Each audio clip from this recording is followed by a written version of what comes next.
Okay, welcome everyone, and thank you for joining us for this session. So we did run it last week as well, but had a few technical issues, and I know a few people couldn't make it along to the session. So we've running it again today. So it's exactly the same session as last week. If you have any questions along the way, feel free to jump in and ask, because I guess the purpose of offering these training sessions is to give you the opportunity to get as much information as you can as well, and learn from them too. So we're actually going to start doing monthly free masterclasses on different topics of interest, and our next one in June is actually on the new ISO standard 45003 on psychological safety, which is a really interesting topic as well. But today's sessions are all about the neuroscience of incident investigation, and I guess looking beyond that traditional human factors to gain an understanding of how the human brain works, so you can improve your workplace health and safety investigations.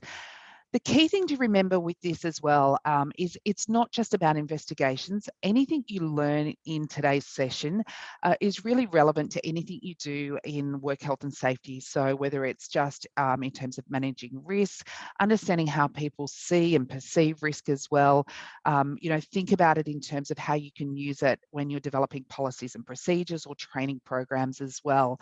So really anything we do when we're dealing with people, which we all do, it's really important to understand how the human brain works, because that's where we get the the buy-in and the impact that we need. So who am I? I obviously am, my name is Deanne, and most people call me Dee. And I've been working, I guess, in and around safety for nearly 30 years, so showing my age there, but obviously in different organisations as well. I actually started my working life in the police force. I was a police officer in the New South Wales Police for 12 years, and working in different areas. But one of those areas was working in crash investigation, so looking after the serious injury and fatal accidents. And I guess that was one of the things that really sparked my interest in, why do people do what they do? Why do they, so many of the accidents we went to were, again, it was put down to human error, driver error. And then I started, I guess, looking at, well, why do they do that? Why didn't they see that car coming? Why didn't they see different things? When I left the police, I went to Work Cover, which is obviously it's Safe Work New South Wales now, but it was the work health and safety regulator. At the time, I knew nothing about health and safety because the police at the time weren't overly health and safety conscious, certainly have changed now.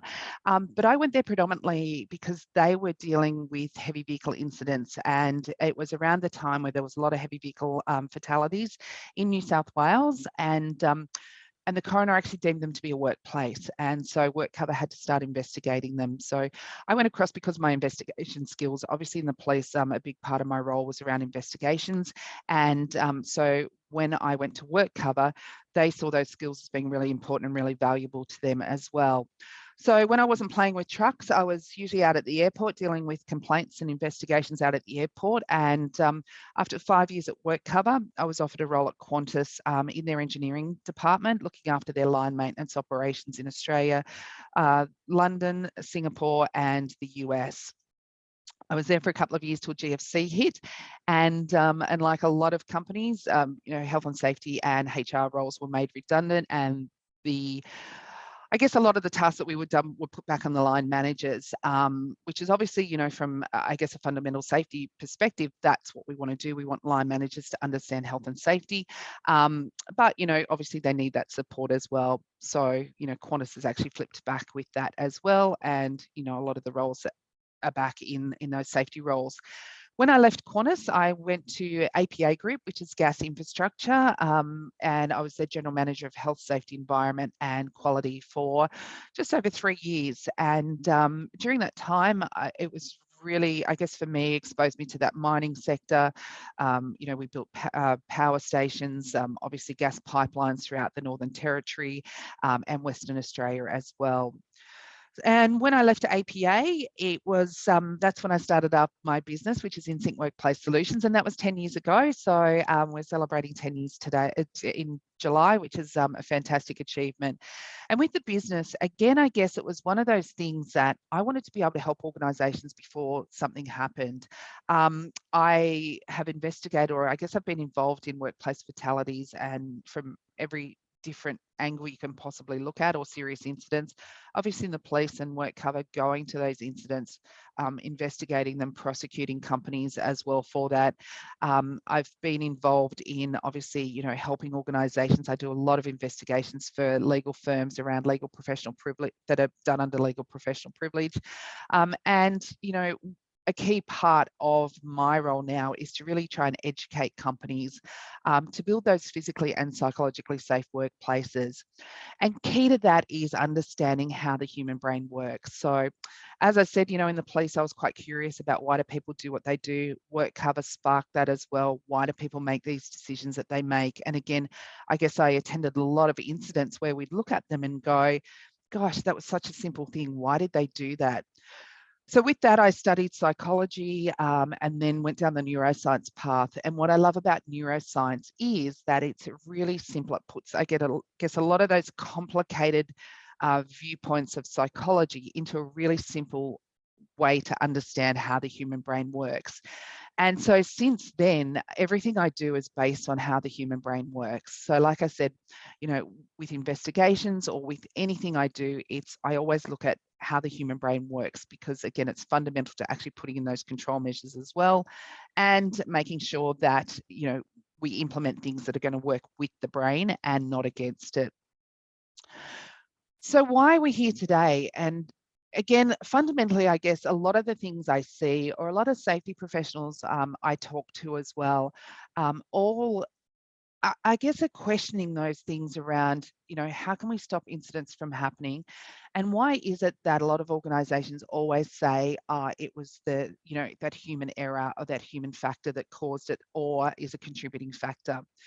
So I guess, a lot of times these are the things that I hear, I've experienced, and certainly other safety professionals, and I'm sure you probably have too, but, the root cause or contributing cause of an incident is often put down to someone has made a mistake or an error in judgment.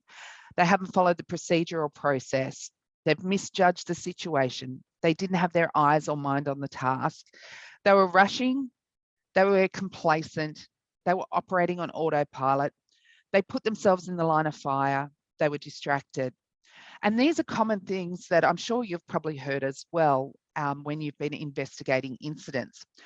And yes, they might be true, and someone was distracted, or someone was complacent, or they were rushing, but we need to dig deeper than that, and we need to understand why they were. And a lot of the things, when you understand how the human brain works, when we look at these questions again, or these fundamental root or contributing causes to incidents, have all been, yes, they were distracted, but of course they're distracted because our brain is easily distracted. Yes, we were operating in autopilot because that's our fundamental operating principles of how our brain works. We cannot actually operate in that conscious mind the entire time, because if we did, our brain would fatigue so quickly as well. So these are easy finds, I guess, with incident investigations. It's easy to say that someone was, complacent, someone was operating on autopilot, but unless we actually identify what we can do and put control measures in place to actually counteract that, we're not going to stop these incidents from happening. And I guess that for me is why I'm so passionate about, getting the message out there to safety professionals like yourselves and other people about why it's so important to understand how the human brain works, and why we need to start working with the human brain and its limitations and not against it. So what is the purpose of an investigation? Again, not telling you anything you probably don't know, but it's to establish the facts. It's to identify root and contributing factors.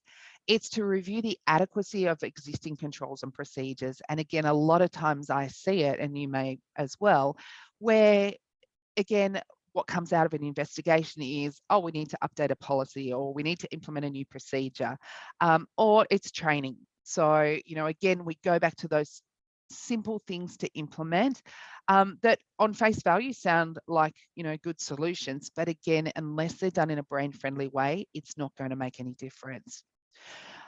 Purpose of an investigation is also to report on findings, recommend corrective actions which can improve efficiency, reduce risk, prevent recurrence, identify trends, identify key learnings, and obviously where there's a potential for legal action, to gather evidence for a defensive reason, practical, or to mitigate culpability where no defense has been established. So why do we default back to human error?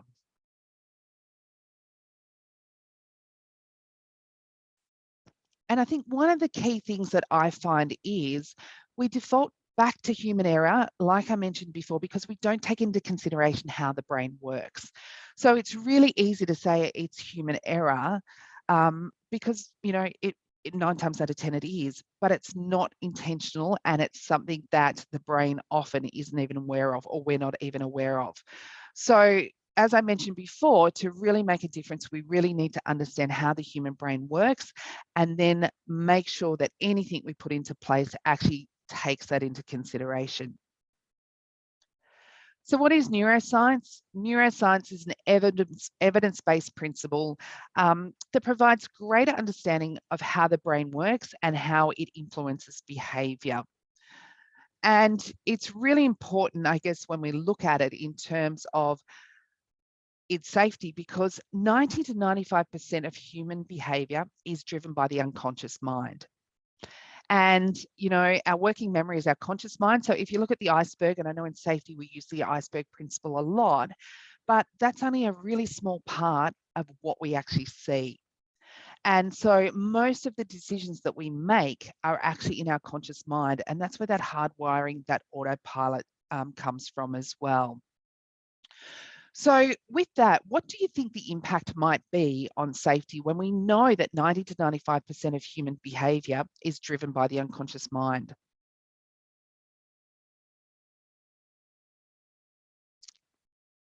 Any thoughts, any experiences anyone's had?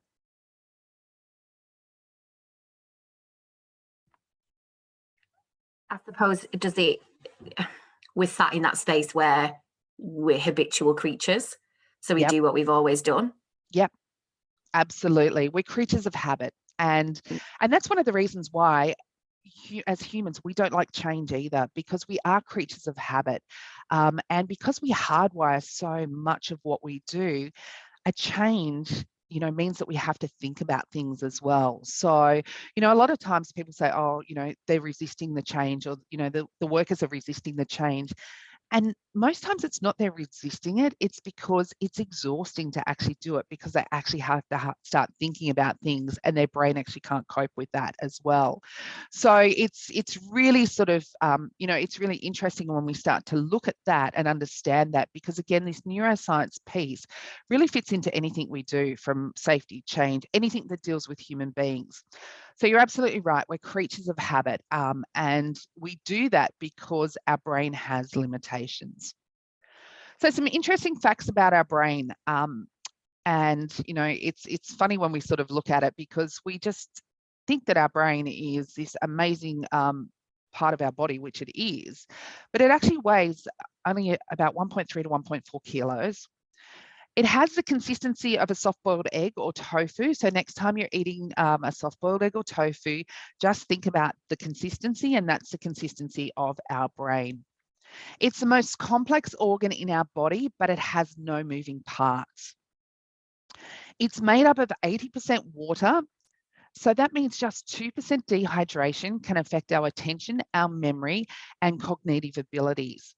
And again, if you think about that in terms of safety, and if you're doing an investigation as well, this is a really important point to note too, because if you're investigating an incident where someone's been working out in the heat, or even indoors in the heat, or they're just not keeping up their fluids, if they're dehydrated, that actually impacts on their ability to actually, you know, like I said, it affects their attention, their memory, and their cognitive abilities. So it affects their ability to think and actually do things. Even sitting in an office working, you know, I'm guilty of this myself, as I don't drink enough water sometimes. And you find that you start to get distracted, you can't sort of concentrate. And that's because we're dehydrated. So our brain actually can't do that. So again, these really little things that we kind of look at and go, oh, that doesn't have much of an impact. It actually does, and can have a significant impact in the way that people operate and the way that they function. Our brain is inherently lazy. So it's extremely busy and extremely energy intensive, and it uses 20% of the body's oxygen and blood.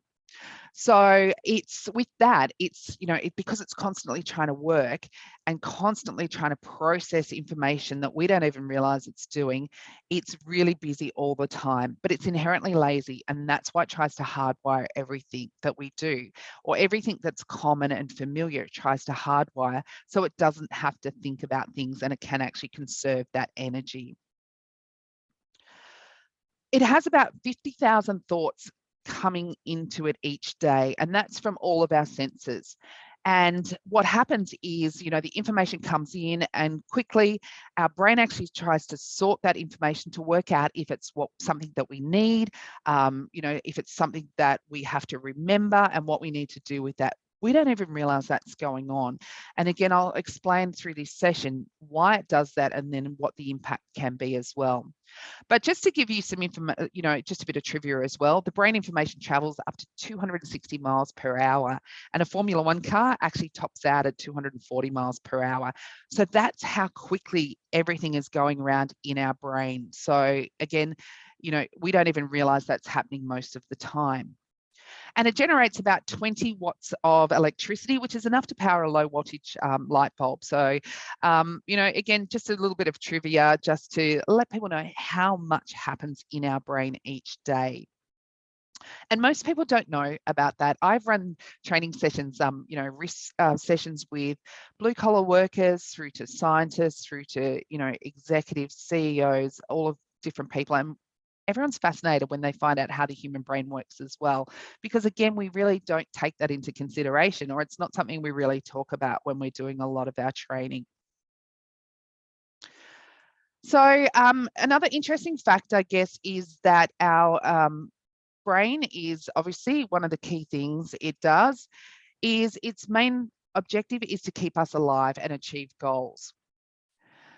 It's geared to search for dangers in our environment. It primes us quickly to respond, gives us the ability to plan ahead, solve problems, experience emotions, store memories, and communicate with others. It's the control center of our body, so it drives every thought, feeling, action, and behavior. So one of the interesting things though with our brain is, whilst the workforce or the workplace has changed so much over the years, the fundamental operating principles of our brain haven't. So our brain still operates the same way it did back in the hunter-gatherers days. So it constantly looks for threat, and that's how negative, or our default is to the negative. And so one of the key things that happens is, as we're walking around, as we're doing things as well, it's looking for things that are going to hurt us or help us. And usually, again, it's the things that are going to hurt us that takes priority. And that's why sometimes you might be walking along or you might be doing something and you catch something out of the corner of your eye and it will just spark your attention. And that's your brain going, do I need to know about this? Is this something that's going to impact on me? Is this something that's going to hurt me?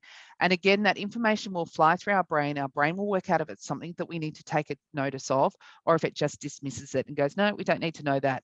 And that happens in milliseconds. So, whilst things happen really quickly as well, and we'll learn this later on in the session too, what everyone's brain takes in is completely different as well. So not everyone will see the same things, the same, and the same threats the same. So some key insights into the brain. It's a connection machine. Our brain creates millions of connections every second. So like I said before, when we see something happening, when we're out sort of in the environment, we'll constantly be taking information, and our brain will try and connect that with things that it's already got hardwired to see if it's something that we need to know about or we need to remember. No two brains are the same, and this is a really important thing to remember from a safety perspective as well, because we all see things differently. What's important to us is different to someone else. Our perception of risk is completely different as well. And that's because of the way that our brains are hardwired from the day we're born. So as we grow up, from birth right through our life, our brain is hardwiring different things. We all experience different things. We all have different influences in our lives as well, from, you know, education, family, schooling, religion. It could be anything, but all of those influences impact how our brain is hardwired. And that is why everyone's perception of risk is different as well. So for someone who potentially, you know, just as an example, grew up riding motorbikes or racing motorbikes or something, doing an extreme sport, if you ask them, they don't think that's risky at all. A lot of times they'll think it's fun, it's enjoyable, whereas someone who hasn't done that will go, oh my gosh, I can't believe they do that. That is so risky and that's so dangerous. Our perception of risk changes as we get older as well. I know certainly when I was younger, I grew up at a farm. And so some of the things that we did back then, I think back now and go, there is no way I would have done that now, because I know what the impact can be. Because again, since then, I've obviously experienced lots of different things in my life as well that have made me change my perception of risk. But no two brains are the same. So every single person in your workforce thinks differently, perceives risk differently, sees things differently as well. And this is why it's important when you do an incident investigation as well, to have a couple of people doing the investigation. Because if you're going out to a scene, for example, you're only going to take in things that your brain sees. Someone else will see something different. So, you know, whether it's the investigation and the scene examination, or whether you're just going out doing a hazard inspection or a walk around in the workplace, people will see different things. And, you know, when I do training, face-to-face training, I always get, and this is a really good example if you're delivering any safety training as well. You can either get people to go for a walk around for 5 minutes, the site, and come back and tell you what they saw, or even ask them what they remember walking into the building that day and see what people remember. Guaranteed they will remember different things. There might be some really obvious things that you might even know about or put up, and people just won't see them because people will see what's important to them and what their brain needs to understand and needs to know. So our brain hardwires everything it can, which drives automatic perceptions. So again, because we're hardwiring everything, we're looking at what's important to us, what we need to remember, and that'll again be completely different to someone else. It's also practically impossible to deconstruct old wiring, and it's actually easy to create new habits. So, you know, if anyone on the call has been a smoker at any time, they'll probably tell you how hard it is to break that habit of smoking. And a lot of times they will give it up, and then randomly out of the blue, years later, they'll just start again and they can't explain why. And that's because the old wiring is still there, the old hardwiring is still there. But because they've created a new habit to take its place, that's there and that becomes their new go-to. But because that old hardwiring is still there can be a trigger sometimes that would just bring that back to the surface again. So it never actually goes away. It's just that they've created a new habit to try and replace it. But if there's a trigger, they can go default back to that as well. And again, we need to think about that in terms of safety as well. And this is, you know, I guess not specifically related to incident investigations, but certainly if you're looking at control measures and what you're going to do post an incident. But if you're looking at it in terms of general safety, we need to create new habits and get people to have those, create newer, safer behaviors and create that into a habit. So again, we can't get them to, you know, it's practically impossible to actually deconstruct their old wiring, but it's about creating that new habit and those new safer behaviors for them as well. Our brain is a prediction machine as well. It predicts what's going to happen. It's actually really, our brain is really creative as well, and it will fill in the gaps if people don't know what's there, or if people, you know, they will fill in what they think should be there as well. So this is a really important thing when we talk about change as well, is that, you know, a lot of times when there's a change, or if people don't understand the full story or the full picture, they'll put information in there.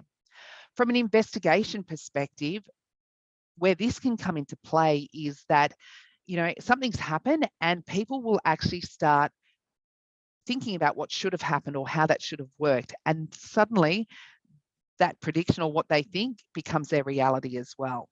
So again, really important to understand that, because that can actually impact on an incident investigation and the way that people actually remember things. So when you're gathering evidence, it's really important to remember. So fundamental to that is obviously our brain's organizing principles. And, like I mentioned before, our brain still operates like it did back in the hunter and gatherers days. It's not actually constructed to deal with the 21st century workplace. So it still classifies the world around us into things that will either hurt us or will help us stay alive. So it's prime, if you remember back to the first couple of slides, its main aim is to keep us alive. When it detects something that could help us survive, that's what we call a primary reward, and we experience that sense of reward. It's, again, it's that, I guess, that happy feeling that we kind of go, wow, this is great, this is really good. And, we're really happy about what we're doing, and we're motivated to do things because it gives us energy as well. But when it detects a threat that could endanger your life, it's considered a primary threat. And the behaviors that come from that can be quite defensive. We go into that threat state. So that's where the fight, flight, freeze principles come into play that you might have heard about previously as well. But again, they're really important to actually remember that, because that's the way that our brain actually operates. And, when someone's in a threat state, we need to understand what that means for them as well, and what that means from, when we're doing an investigation too. So some key structures of the brain that, the brain's obviously got lots of different structures, but if we think about it from a neuroscience perspective, some key structures of the brain that impact on people are our prefrontal cortex, which is where all our executive thinking is done. So that's where the information comes into our brain, and we process it. We work out what we need to keep, what we need to use, what's going to be of value to us at all. The prefrontal cortex actually has lots of limitations as well, and we'll talk about them in the next slide. We also have our limbic system, which is our emotions. And again, emotions drive behavior. So that's really important from a safety perspective. And again, from when we're investigating incidents, to understand that. And the amygdala, which is part of that limbic system, which is responsible for our fight, flies, freeze response that we have as well. So again, if we start to look at these in a little more detail, and I'm not going to go into them too much, but these are just some, I guess, some key points that you need to understand, and that will really benefit you as well, again, when you're looking at things from a safety perspective and trying to understand why people made a decision or why they did what they did. So the prefrontal cortex is our conscious mind. So this is that small part of our brain that makes those conscious decisions. And if you remember back to that slide where we actually spoke about before, sorry, someone's just popped in the chat box that the Eventbrite showed the webinar for starting at 10 a.m. instead of 9:30. I apologize for that, Ian. If that has come up, I think time differences sometimes throw that out. So the session is being recorded though. So, you can jump back and have a look at those first parts of the session. But if anyone's jumping back into the session a little bit later, if you have any questions as we go along, please jump in. If you think you've missed something or if it's not making sense, just pop it in the chat box or come off mute and just ask those questions as well. So for anyone who's just jumped on the call, please just come off mute when you've got any questions. Ask questions as we go along, as well, as this is as much about you guys, I guess, me educating you and giving you some information, but you understanding that and working out how you can use that as well. So please feel free to jump in and ask any questions as we go along. So just getting back to prefrontal cortex, responsible for the high-level thinking processes, decision-making, problem-solving, understanding, memorizing, inhibition, and recall. But it has limitations.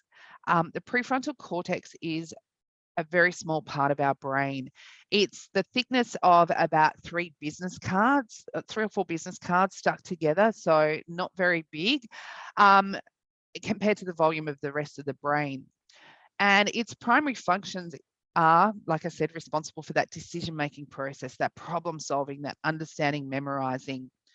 So because it's that conscious part of the mind, and 90 to 95% of our decisions are made in the unconscious mind, it's really important that when we look at this and understand this is, it has so many limitations, because again, it's just taking in that information that it thinks it's important, it thinks it needs, based on how it's hardwired, and then it processes that and works out what we need. So this is where everyone's brains are different as well, because people are taking in different information and they're taking in what's important to them. So that's really important to actually understand.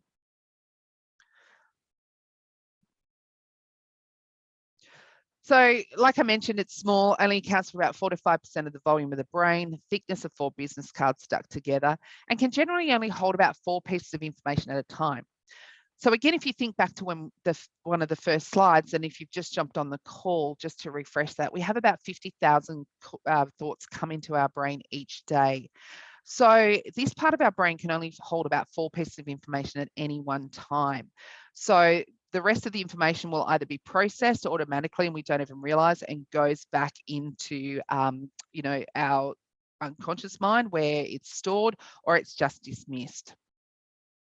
It's really energy intensive. So this part of our brain uses a lot of our energy, again, because it's processing that information that's coming in, those 50,000 thoughts that are coming in, and the information from all of our senses, and working out if we need to know it or not, if we need to understand it or not.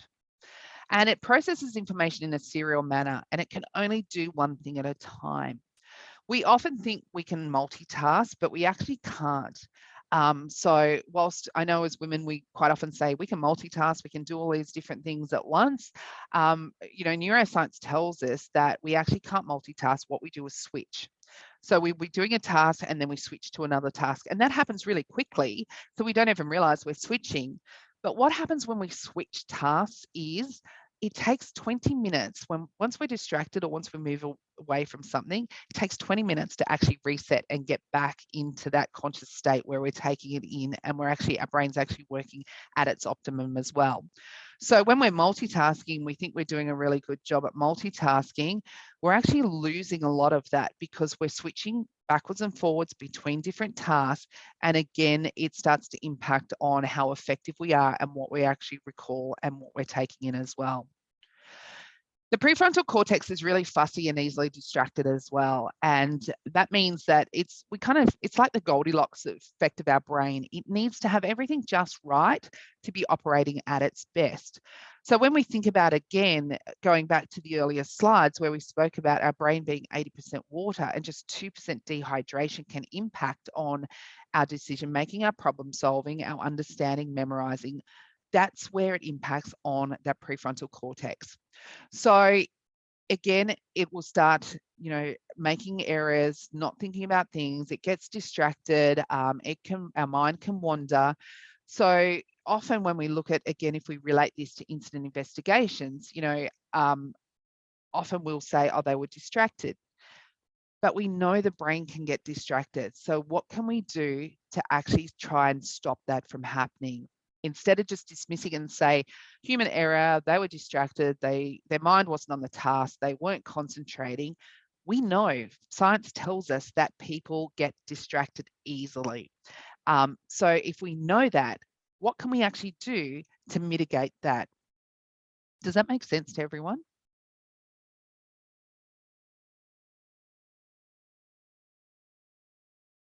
Yeah, okay.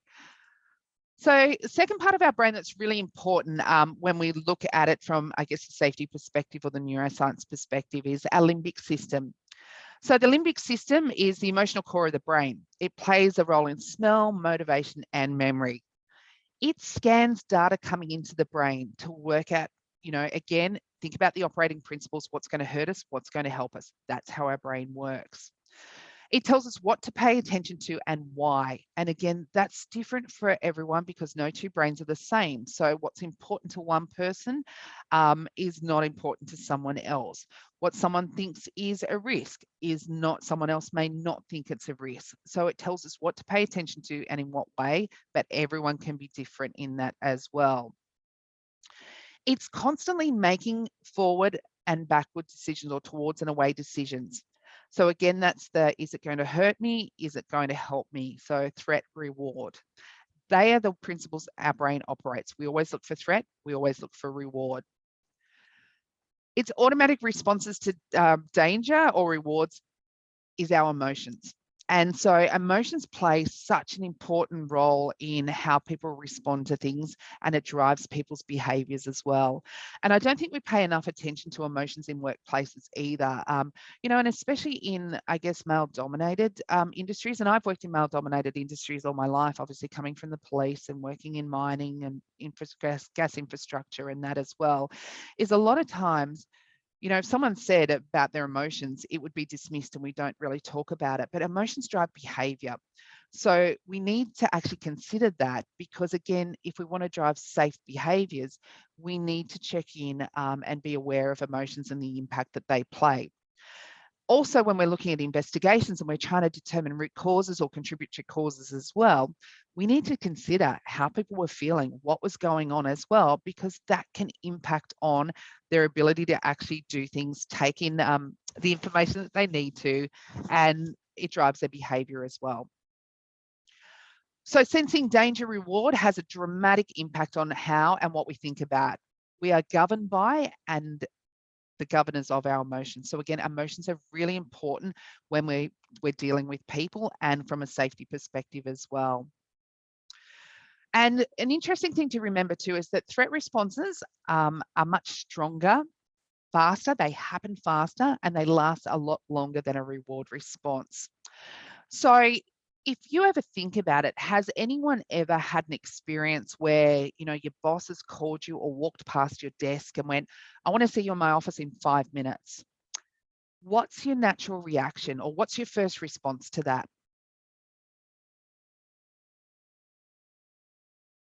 Anyone? I guess, what have I done wrong? Yep, absolutely. But on the defensive. Yep, we do. We go straight to the negative. What have I done wrong? And it's crazy. And you think, why do we do that? But again, that's how our brain operates. We automatically default to the negative, and we automatically default to what have I done wrong? And so suddenly when that happens, heart rate increases, you might get sweaty palms, you start running through this checklist in your brain going, what have I done wrong? I thought I did this, I thought I'd done that. And it's nearly that, going through everything that your boss has told you in the last couple of days, weeks, whatever it is. And then you sort of sitting there going, I feel sick. Do I go home now? What do I do? And that's where we're having that fight, flight, freeze response. So we're having what we call an amygdala hijack. When that happens, we literally can't think straight, because what happens is the blood drains from our prefrontal cortex and goes to our limbs to prepare us for that fight, flight, freeze. Do I need to run? So do I need to go home? Do I need to, go to the bathroom and be sick? Whatever it is. Or am I going to fight? Am I going to go in there and start, being on the defensive with my boss and say, no, I've done this right? Or am I just going to freeze and not be able to do anything at all? So that happens, and then you walk into their office and they're like, hi, how are you? Haven't seen you in ages, just want to catch up and see how everything's going. And suddenly it's like, I'm not in trouble, it's all good, they just want to chat. When we're in that threat state though, we literally cannot think straight. So again, the impact on someone's decision-making abilities, the way they process that information, is significant. And they can't actually think straight and operate effectively until they're in that calm state. So if someone's under pressure to get a job done as well, they can go into that threat state without even realizing it. So, sometimes, and I quite often hear it, where a lot of times incidents will happen when people are working under pressure. There's a time deadline, or there's something happen, or, the supervisor's like, right, we need to get productivity up. That's when accidents happen and incidents happen, because people are going into that threat state. They literally can't think straight. So when they can't think straight, the opportunity for error increases significantly. So to have people working and functioning at their optimum, we need to have them in that calm state, that state of reward, and not that state of fear. So the amygdala, which is responsible for those fight, flight, freeze responses, is a really important thing to understand, because it's what drives that behavior as well. So it's an almond-shaped set of neurons located deep in the brain's temporal lobe, and plays a key role in processing emotions and motivations, fear, excitement, arousal. It's linked to fear responses and also pleasure. It controls our fight, flight, freeze response, like I mentioned before. And when it does have that negative impact, it's what we call an amygdala hijack. Now, people will respond differently in their state or extreme, I guess, of their hijack can be completely differently. And again, that goes back to no two brains are the same. So even when you experience something, or two people might experience the same thing or same situation, but will respond to it completely differently because, again, their brains are hardwired differently as well. So, you know, I used to see this a lot, I guess, when I was in the police and also when I was an inspector at work cover as well, is that you'd have two people that would witness or experience or be involved in exactly the same incident. They will react completely differently to it as well. I guess from a safety perspective, where I've seen it happen too, is that, you know, people might experience an incident where they've either witnessed it or they've been involved in it. One person might go off sick and, you know, you end up with workers' comp claims and they're off work for a long period of time. The other person will be like, yeah, you know, this happens. It's fine. Everything's okay. And again, that's because no two brains are the same and they're both hardwired differently. So we should never dismiss people's responses because we need to understand that as well. So an amygdala hijack, usually there's a strong emotional response to it. It's sudden onset as well. And then it goes into this threat reward state that we have too. So when we've spoken about threat and reward states, if someone's in a threat state, usually fight, flight, freeze is the way that they deal with that.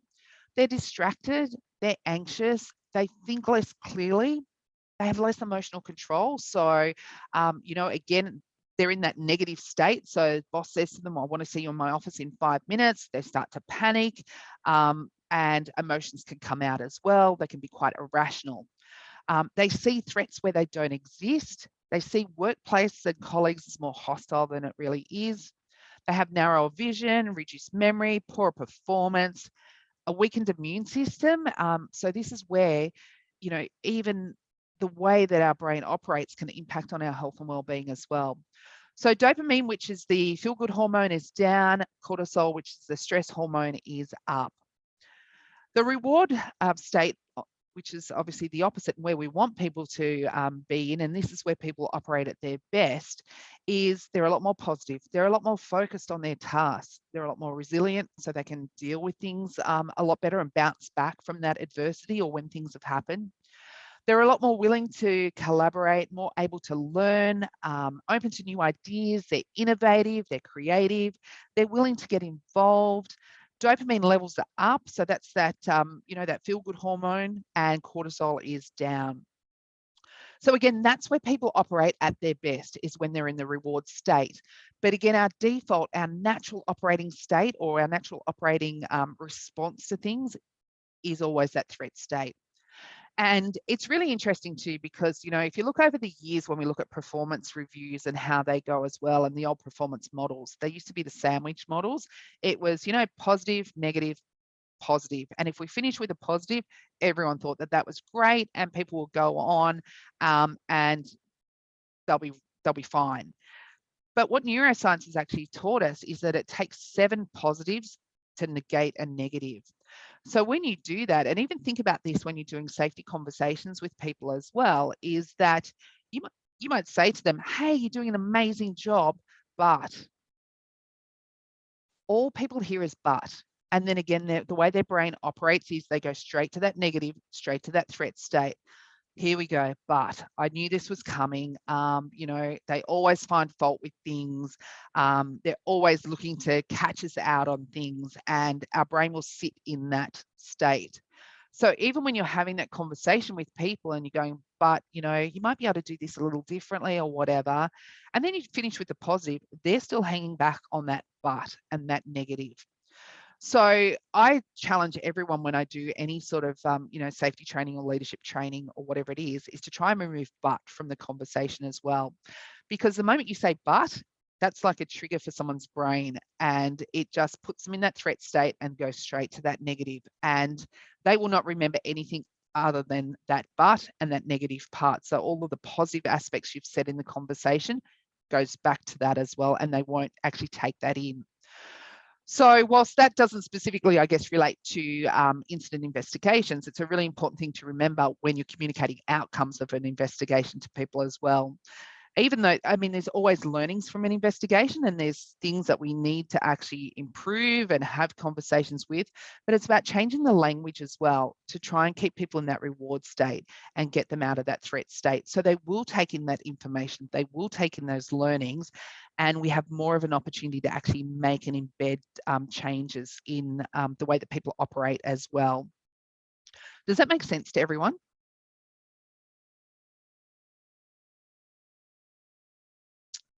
Yep. Okay. Anyone that's just jumped on the call, I know we've had a few people that have jumped on the call now. The session is being recorded, so you will get a copy of the full recording of the session as we go along. But as we go along, if you do have any questions, either pop them in the chat box or just come off mute and just ask those questions as well. This is a safe space. There is no silly questions as well. I'm sure if you're thinking of that question, someone else is thinking of it as well. And if you've obviously just jumped in now and potentially missed some of the earlier slides as well, or the conversation that we've had, some of it might not make sense. So just jump on and ask the question, because we can bring you up to speed with it as well. So sorry. Just losing my voice here.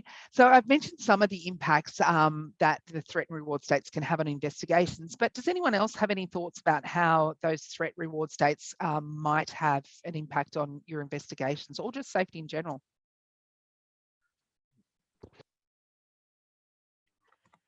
I suppose one of the things that really stuck out for me in that is, for those workers who are involved in a significant event, the knock-on effects for that, like what that does in terms of that limbic system and how they may respond in work life in general, in situations in general. But then, you know, if a similar event or even an event of a different nature crops up, like what kind of impact that might have for them.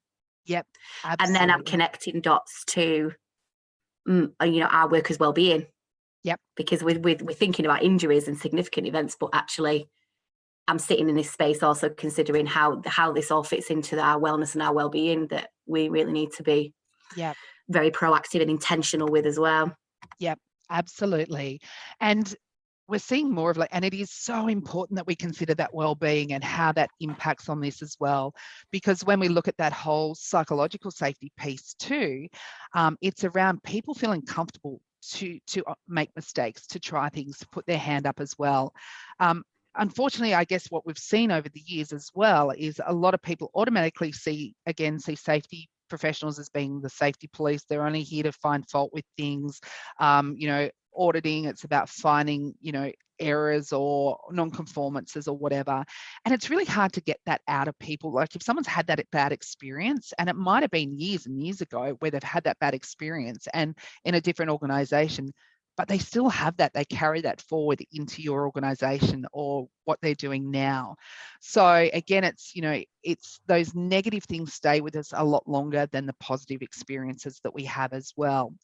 Taking care of people's well-being and considering what we do there is so critical to actually having them operate in that optimal space as well. So you're absolutely right, Kimberly. It's so important and links in to this a lot.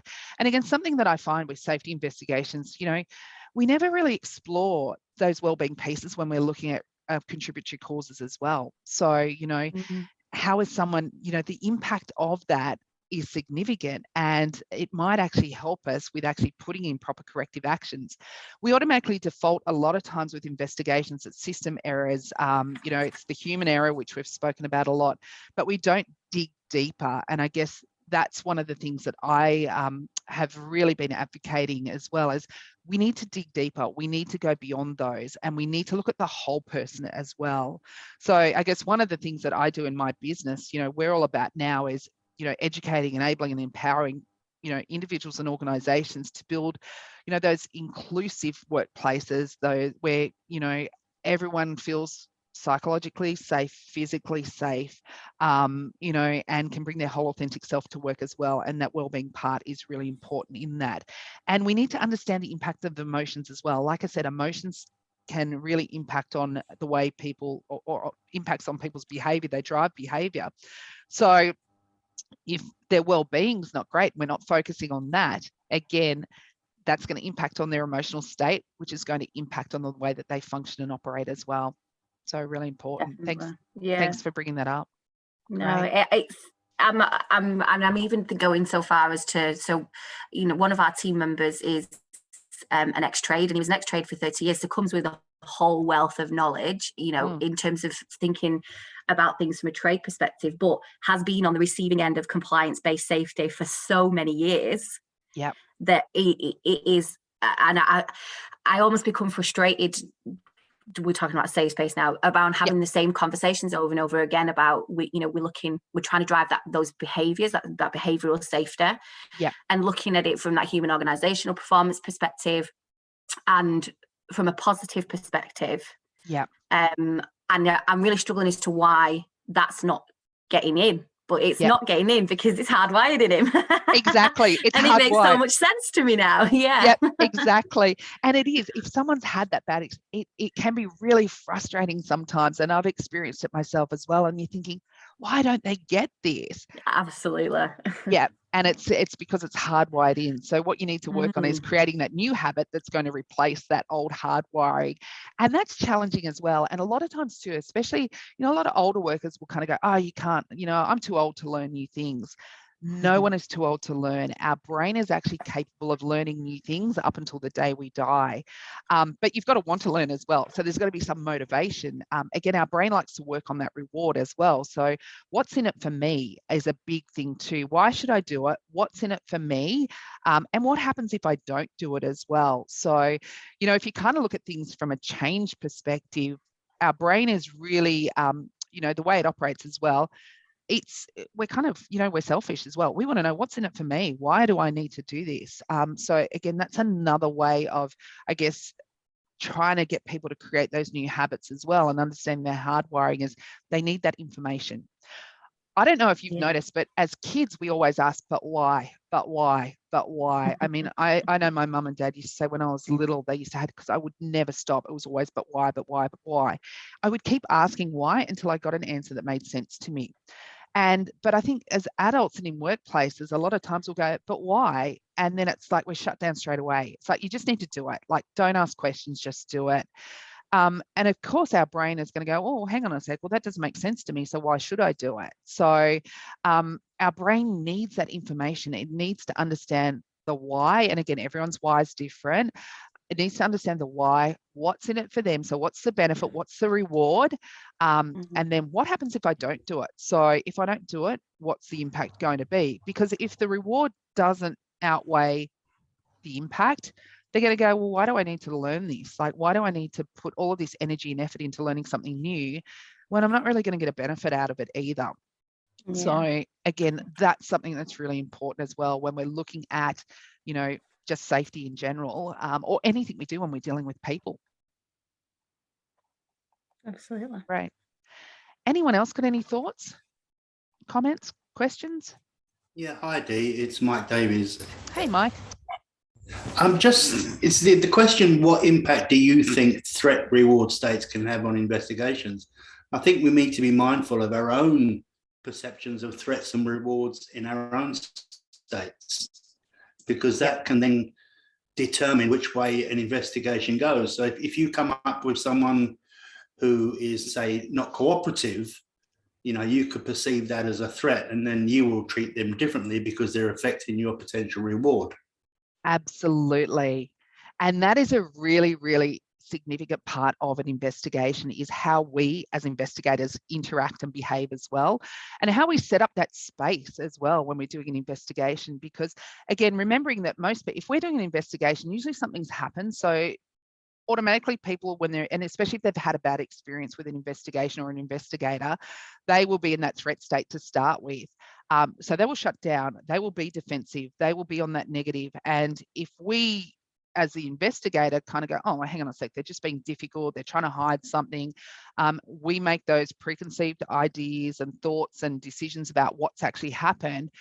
We're not open to listening to people either. So it can you know, it can be detrimental to the outcome of the investigation, is our behavior as an investigator as well. So you're 100% right. We need to be mindful of how our brain works, how the other people's brain works, and really conscious of that too. And it's not easy because, again, we all have biases as well. We all have those. Our brains are hardwired just the same as everyone else's. So we've all had different experiences too. But I guess, again, it's about understanding that, being aware of that, and really being conscious of that when we're doing an investigation. I find, and, you know, over the years as well, doing investigations, and I've done, you know, hundreds or thousands of investigations throughout my working life. And it is, if you do an investigation, if you can get that where you set that safe space, you have that, you know, build that rapport with people, get them comfortable, you're going to get a lot more information out of them, which is going to be a lot more helpful for the investigation. If you go in, and I've seen investigators do this where they go in hard, and it's like, you know, even that they don't even take time just getting the person comfortable, it's just firing questions at them. The person shuts down and they get defensive, the investigator gets frustrated, and it just ends up a really a horrible experience for everyone. And the outcome is that usually the root cause, or what the investigator will determine as the cause of the incident, will be human error or whatever. It'll be one of those simple things. They don't dig deeper into it. So you're absolutely right. It's really important as investigators that we understand that as well, and we make sure that we do our investigations in a way that actually sets it up for success as well. Cool, thanks. Yeah. So, and that's a really important thing. And, you know, when I do my investigation training courses as well, we always spend a lot of time on that as well, about, as an investigator, and this goes back to Kimberly's point as well about well-being. As an investigator, we need to look after our health and well-being as well, because we need to be in a good mental state to be a good investigator. And we look at, you know, again, that how do we build rapport with people, and how do we get the best out of people and really understand what's going on. You know, I've experienced it where I was actually doing some investigation training many years ago with one of my team when I was in a GM role, and he actually went in to the investigation where he was leading the investigation. I was just assisting and observing. He had his list of questions in his computer, and he just sat there and just was firing questions to the person, and even regardless of what the person was answering. And I was sitting there taking notes going, oh, I'd actually go down this path and I'd explore this. He was just focused on just getting them to answer those questions that he had on his list. So he wasn't even listening to what the person was saying.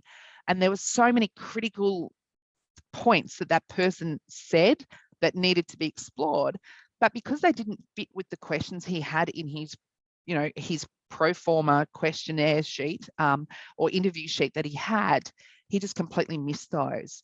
And when I debriefed him afterwards and we were talking about it, and you could tell as well, the person was getting frustrated because they didn't feel the investigator was listening to them, which he wasn't. He'd made up in his mind before he went in and interviewed the person what had actually happened. And so he'd written his questions in a way that he was going to get the answer that he wanted to justify his belief of how the incident happened. The incident happened in a completely different way, and he missed that by not even listening as well. But again, that's because we as investigators can have our biases, and we make that assumption that, you know, we know exactly how the incident happened, and we only ask the questions to give us that answer as well. So really important to know that. Sorry, can I just ask them, would you then say we need to be aware of when we're, you know, we need to dip in between our PFC and a mammalian brain so that we're aware, so we use the emotional part to create empathy and a safe space, yeah, but our PFC to get to facts. Yeah. So you have to dip in and out between the two. Yep, absolutely. We need to be in a calm state as well. So if we're having an amygdala hijack when we're doing the investigation, we're not going to be able to think straight because we will be in that threat state as well. So we need to have that balanced. We need to be in a calm state. We need to be in control of it as well. So our prefrontal cortex can take in that information that the person is telling us, and then we're processing it as well. And we're in that calm state that we're open to learning, we're open to listening as well. So we need, as an investigator, we need to be in a reward state as well. If we're in a threat state, we're not going to, again, if you go back, and I'll just flick back to those that slide because I know a few people have missed it. If we go back to these threat state, as an investigator, if we're in a threat state, we're going to be distracted. We're going to be anxious. We're not going to think clearly either. We're going to respond more emotionally to the answers as well. Again, we might see threats where they don't exist. We're going to have narrow vision. We're not going to remember things. So we can, as an investigator, can be in that as well, and that can impact on the quality of the investigation. So as an investigator, we need to train ourselves to be in that reward state. We need to be open. We need to have that positive outlook as well. We need to be willing to learn and to listen. It's really interesting too. Like, I have come across a lot of people over the years. They'll go, I'm a really good listener. And I have a friend of mine who, God love her, she thinks she is the best listener. She will ring you though, and she'll go, hey, are you busy? And it's like, yeah, I am at the moment. Can't talk. I'm really busy at the moment. She will continue talking. And it's like, did you actually listen to what I just said? She's going, yeah, you said you were busy. And I'm like, yeah, I said I was busy and I couldn't talk. And you kept talking. And so she, in her mind, thinks she's a great listener. She is the worst listener because she only listens to what she wants to hear. So if you're sort of saying, oh, I'm busy, she doesn't hear that because she wants to talk to you then and there, and she really doesn't care. So again, as an investigator, we need to be aware of that as well, because we could all be guilty of that too. And also time pressures. Quite often, I was working with an organisation last year that they had these time pressures on, if there was a serious incident, the investigation had to be completed within 24 hours.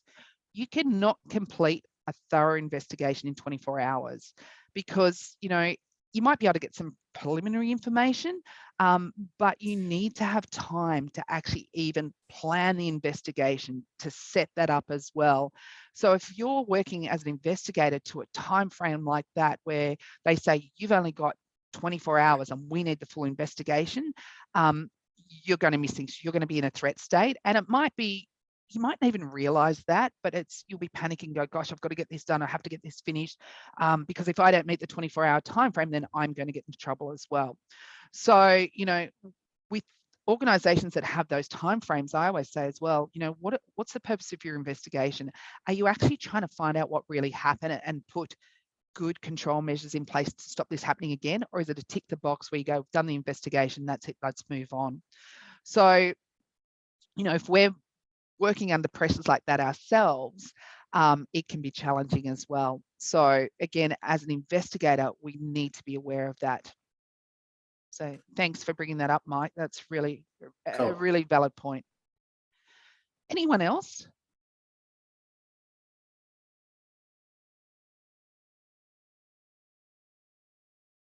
Okay, we'll keep going. Like I said, if any questions come up, jump in, just come off mute and jump on and ask those questions, because, it's about you learning and about you getting some information that you can then take back, and hopefully it'll help you in your workplace as well, and help you do better quality investigations. And I'm sure I'll miss things as I go through these sessions. I could talk about this all day. So, just jot my memory as well if something comes up that you see as being a burning question. Okay. So sorry, yep, sorry. Someone jumping in, Sean? Yeah, just a quick one. You spoke earlier about not using the word but. Yep. Any examples of how you could potentially change that to make it better? Because I know over the years, safety's changed a lot, and it's now about asking people rather than telling them, and taking them on a journey with you to get to where we all need to get to. Yep. In the audits that I've done in the past, we've always been quite conscious about, pointing out failures or non-compliances. Yep. Because it straight away gets people's backs up, and we've done all this work and now you're doing this and you're saying that, and we're not going to look good and we're not going to get our bonus, etc., etc. Yeah. So yeah, any advice in that space would be great. Yeah, and it is challenging. I will actually send you all out a sheet. A couple of years ago, I did a course on it's conversational intelligence, and it's basically a neuroscience based way that we have conversations. And I was fortunate enough, I got to work with it. The framework was developed by a lady over in the US, Judith Glasser, and sadly she passed away a couple of years ago of pancreatic cancer, which is an absolute loss for everyone. But I was fortunate I got to work with her for a couple of years before she passed away. And the way she frames it is really good, and it's just replacing simple words, and it's about building trust. So, and the way that she does it, it's, you can even have a difficult, challenging conversation with someone, but if it's done in the right way, it can be a positive. So again, that's where this whole thing around removing but or those negative words out of the conversation. A lot of times too, we realize, I don't know about you, but it's not, and I've just said it then, we say it so much, it's just in our language, it's hardwired. So it's so natural for us to say that. And it's not till someone will pick us up or you become aware of it that you start to realize how often we do say those words. And we don't realize that we're saying it until, if you're talking to someone, look at their face, and their facial expression will usually tell you when you've said something. And then you suddenly go, oh, hang on a sec, what have I said? I've said but, or I've done this, or I've done that. You're right. Safety, I think over the years, and it's changed a lot, which is fantastic. It's certainly moving in the right direction. We're all still dealing with a lot of those things that happened many years ago, though, where it was about, we were the safety police, we were about finding fault, we were about finding errors. Audits still, if anyone goes through ISO audits or anything at the moment, or OFSC audits, again, it's all about finding non-conformances. I always say, I think an audit is better when it's about, you're finding the positive things. And it's really, it was interesting. I was reading an audit report from a client the other day, and they've just gone through their ISO recertification. And the first thing that comes up on the report, the first page, is the non-conformances. And even for me, like if I do an audit for a company or anything these days, my first page, or the first thing they will always read, is the good things that I've observed. So, always say to people the good things. And then I try and frame it. They're not non-conformances, they're opportunities for improvement or opportunities for learning and growth. And I still hate the words. I know that in the audit space, it's still very much, they still use the words non-conformance. We need to shift that, and hopefully it will shift eventually, but it's around, no one can be expected to have everything right. And an auditor you can have the best safety system, the best safety culture. An auditor can always find something wrong. They can always find something that, because a lot of it's down to interpretation as well.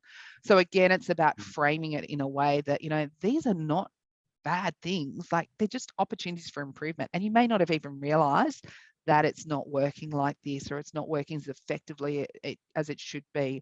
So it's about improving that effectiveness as well. So, we're here to improve effectiveness. We're not saying that you're doing the wrong thing, but hey, can we actually improve that? Can we take it to the next level? But I think you're definitely right. We're dealing with a lot of history, which is hard for us. We're dealing with those biases that, again, I have so many clients say to me as well, they're going, it just is so frustrating. They don't see it as being a benefit to the business. It's just about that clunky, that paperwork. So again, it's how do we integrate safety into what the business does to make it more value add as well. But we're dealing with a lot of history there. For sure. Yeah. No, thanks for that. Yeah. Someone's just jumped on the chat and said, they say but way too often as well. It is, we do, and it's got here. One thing I'm trying to do is, if I disagree with someone, I try rephrasing it to something like, I understand, acknowledge that X, Y, Z, and wonder if, how, etc. Great way of reframing things. And it's more about that curious inquiry. It's not about us saying, oh, you've done the wrong thing, or why did you do it like that? Because again, the tone of our voice as well can make a big difference. And if you're asking someone, whether it's an investigation or whether it's just normal safety, going, why did you do it like that? People automatically go, oh, hang on a sec, they're asking me why. So they're questioning why. I must have done something wrong. We will automatically default to that. Yep, why? The negative. They're questioning why I did it. Whereas, if you go, I'm curious, talk me through that, or help me understand that a little differently, or I'd love to hear it, hear how you kind of think that through. And it's about that appreciative inquiry. It's about asking those open-ended questions, which is critical in investigation as well. Those open-ended exploratory questions where we're giving people permission to, tell us like how they think about things, and there's no judgment there as well.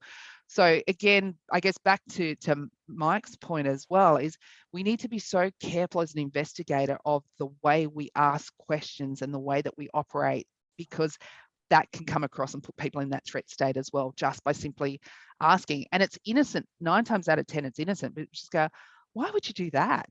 And people just go, oh, hang on a sec, they're asking me why, so it must be wrong. I've done something wrong. So again, I'll send you all out. It's a really handy one pager on different ways, different words you can use to replace some of those negative words as well. If anyone wants any more information on that CIQ framework, the conversational intelligence, just shoot me an email. Happy to share it as well. There's some amazing tools and some amazing principles behind that. But it's around, just getting that wording right and asking those questions. And Tanya's made a point here as well. It's putting the ball back in their court to find a solution. The people are the answer. The people are the solution. They will tell us. And again, if you get them to actually come up with a solution, they're going to buy into it a lot more as well, because again, it's not us telling them what they need to do. They're coming up with it themselves. So from an engagement perspective, from a embedding something as well, if they've come up with the solution, they're going to be a lot more engaged with it. And it's not going to just be, oh, the safety person, said that we have to do this. Well, what do they know? So great point, Tanya, as well. Yeah. I take on board the question, or I take on board the question why, but you can really the answer that anybody does anything is so they get some sort of reward for it in their head. They get the happy chemicals. What's in it for me? That's why we do anything. Yeah. So instead of asking why are you doing it, we should ask what are they getting out of it. We should talk, get to understand what their benefit is, what it is that they are getting from it, as opposed to focusing on the why. We know the why. Yeah. Because it makes them feel good. There's a reward for it at the end. Yeah. Yeah. Nobody does anything to hurt themselves. No. And that's the thing. No one intentionally goes out to hurt themselves. It's one of those things that, again, because 90 to 95% of the decisions we make are in our unconscious mind, we don't even realize. And it's just, it happens. It's not till it happens. And then suddenly it's, oh, hang on a sec. But it is like the way our brain works. We want to know what's in it for me. So it's that reward. Why should I do this? Why should I do what you're telling me to do? What benefit is it going to have to me? And interesting too, because a lot of times we'll go, oh, well, it's going to make the workplace safer, or it's going to do this. And they'll go, well, how's it going to do that? Like I mentioned before, it's as kids, we always ask, but why, until we get an answer that makes sense to us. As adults, we're shut down. If someone keeps asking why, they're often seen as being a troublemaker, or, oh, for God's sake, I don't have time. Why do they keep asking me why? Just bloody do it and just get the job done. But their brain needs that information. They need it because, and if someone's asking you why, for me now, understanding how the human brain works, it's because the way we're communicating to them is not answering their question, and it's not giving them that what's in it for me. So we need to change the way that we communicate then, and we need to do that for different people. I often have a lot of safety professionals. I coach a lot of safety professionals, and one of the biggest challenges is we can't get the senior executives to engage with us, or they don't listen to us, or whatever it is. Or when we tell them that we need to do these programs, they just dismiss it and they ignore us. And I said, because a lot of times we're not giving them the why and the what's in it for them either, or we're not giving it to them in a way that their brain operates either.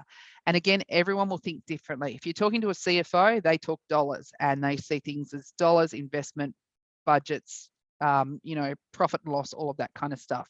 If we're talking to, another exec, it might be completely different.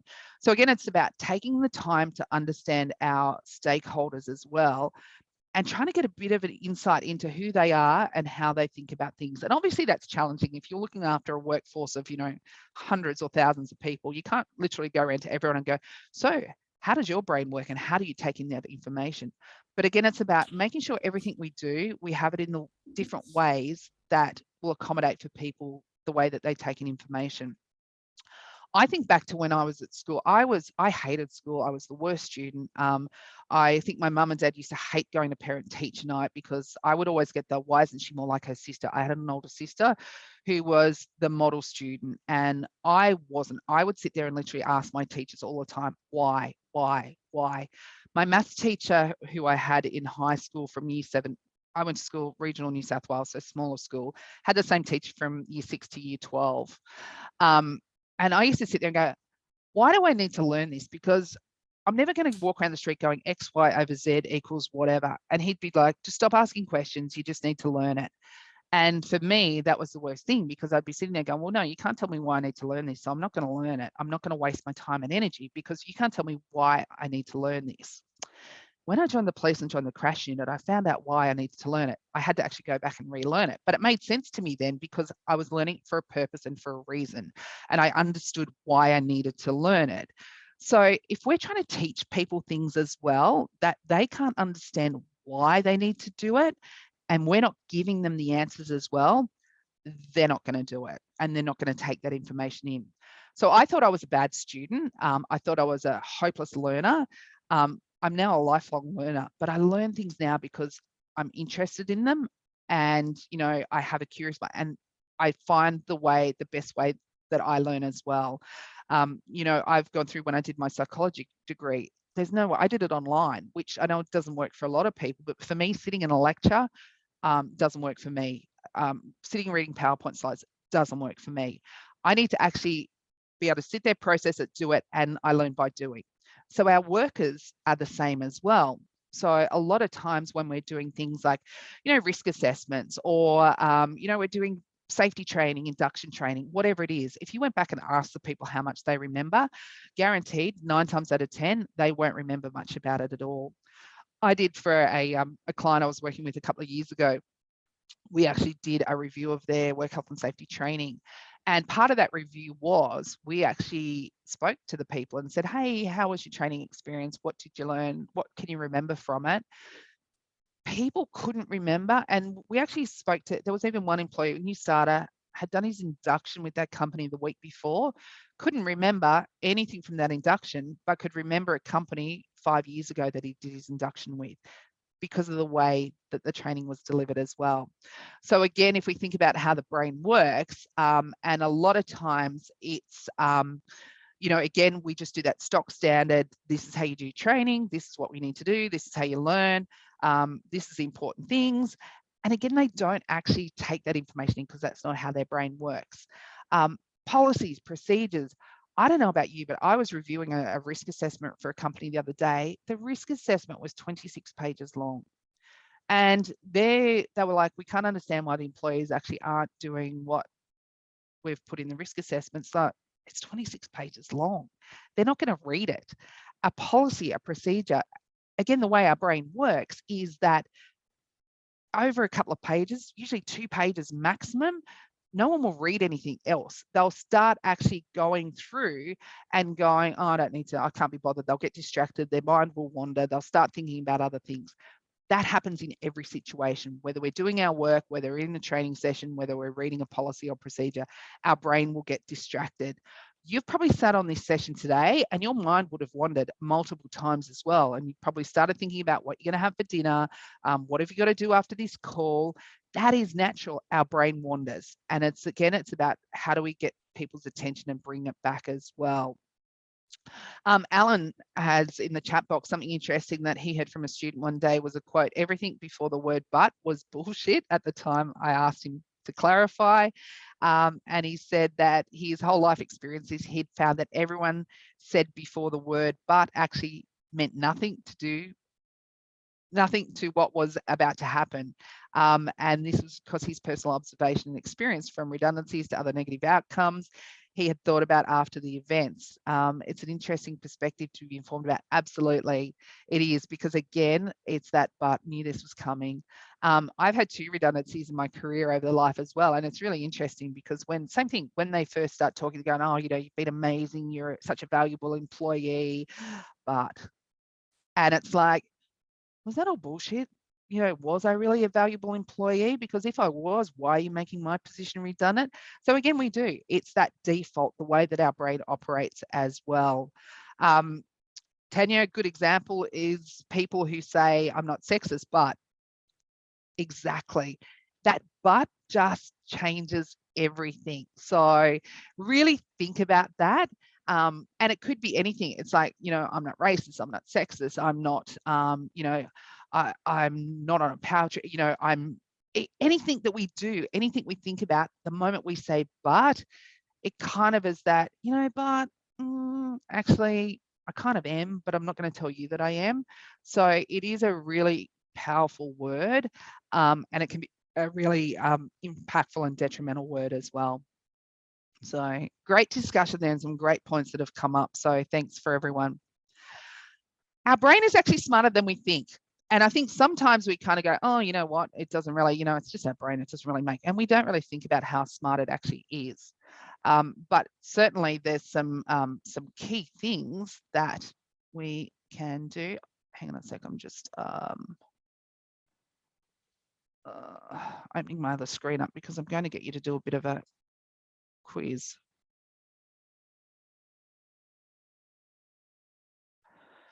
All right. So I want you to have a look at this screen.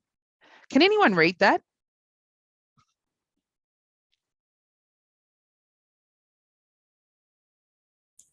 Yep. Yep. I love these. Yes. Yep. Okay. These are great, and these are really good things to put in when you're doing safety training. Because again, I know people always think safety training is boring as well. It's like, oh God, here we go again. I always try and mix my training up. For anyone who knows me, I use Lego a lot in my trainings as well. And people will go, Lego, how do you use Lego in safety training?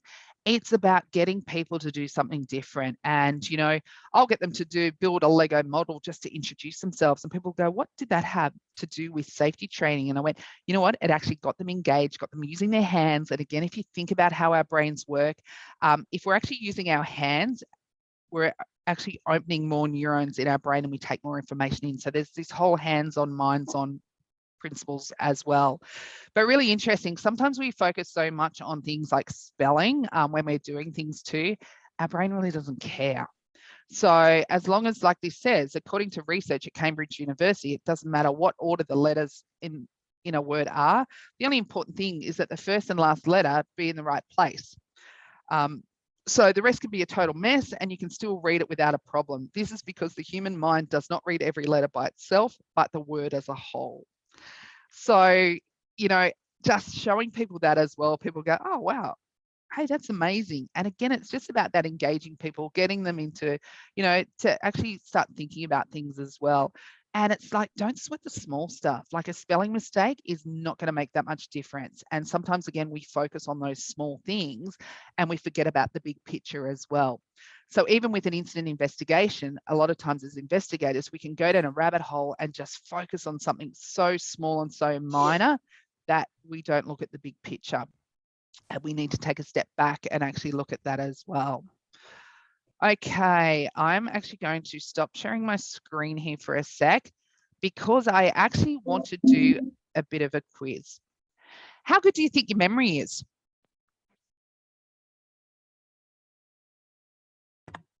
Probably not as good as I think it is. Yep.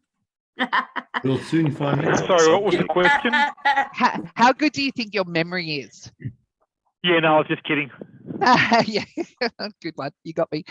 It is, a lot of times we think I've got a really good memory. And again, this is a really good one too when you're looking at investigations, and we'll talk about this a little bit more in the slides to come. People think they remember everything and that their memory is really good. So what I want you to do, I just want you to listen. No pen, if you've got a pen or paper in the room, don't do anything, and I'm trusting here that you guys will not actually do anything while I'm actually reading these words out. But I just want you to listen for just a couple of minutes. Dream, sleep, night, insomnia, blanket, tired, night, alarm, artichoke, snooze, mattress, night, sheet, nod, nap, snore, pillow. I don't know where you guys are today, but I'm sitting here in Auckland and it's actually really miserable day. It's a bit rainy, a bit cloudy, not too windy, so that's actually quite nice. It was freezing cold when I flew out of Sydney yesterday, so it's a little bit warmer as well, but overall it's not a bad day. Okay. Yeah. All right, pick up your pens and paper if you've got a pen and paper in front of you, and I want you to write down, you've got a minute to write down as many of those words you remember, and your time starts now.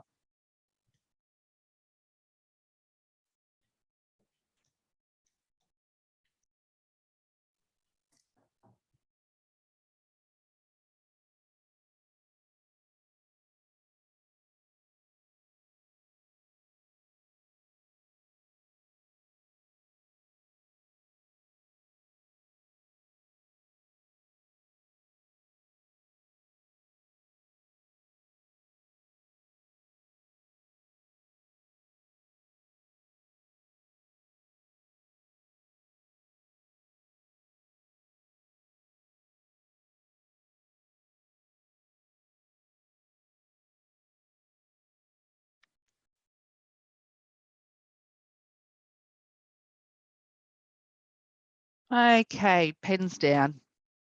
How many words did everyone get?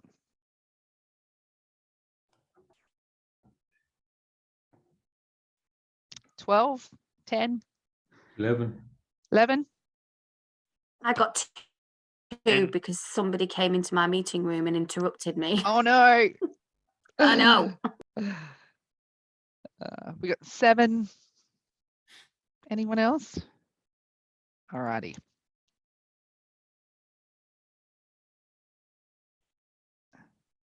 Okay, can you see my screen again, everyone? All right, the words were, there were 17 words. We had dream, night, sleep, insomnia, blanket, tired, night, alarm, artichoke, snooze, mattress, night, sheet, nod, nap, snore, and pillow. How did you all go? Did anyone get all, well, no, I don't think anyone got all of those, but did anyone get night 3 times? Yep. Yep. That stuck out for me. Yep. And I thought there was going to be a question about that. Yep. The reason that it stuck in, repetition. So 3 times, you know, you hear something once, you hear something twice, you hear it a 3rd time. Repetition is key. If we want people to remember things, it's about repetition. And that's why, again, neuroscience has actually taught us, like with training, for example, you know, gone are the days when we used to drag people into rooms for like 5-day training courses or things like that. People can't remember that much information. Our brain gets overloaded and we then only remember bits and pieces of stuff. So, and then if you don't use it as after the session, you know, they say within 6 weeks, if you don't use it, you actually lose about, you know, 60 to 70% of what you've learned as well. I don't think I'm even that good. If I don't use something straight away, I just completely lose it. So repetition is the key. So if we want people to remember things and we want to embed things in people's memory, it's repetition. So it's that short, quick repetition. You're better having something shorter periods and repeating it than having, you know, one big hit where you try and get people to remember. Did anyone get dream and pillow? The first and last ones? I got dream and pillow. I didn't write them down. I just, yep. The one that I got or stuck out most was artichoke because I didn't associate that with sleeping. Exactly. Everything else is relating to having a rest. And so, I mean, I said duvet. Now, duvet's not there. No, and that's an interesting point too, because a lot of times, and other people might have come up with them as well, did you have any words that were not in the list, but they were associated with sleeping?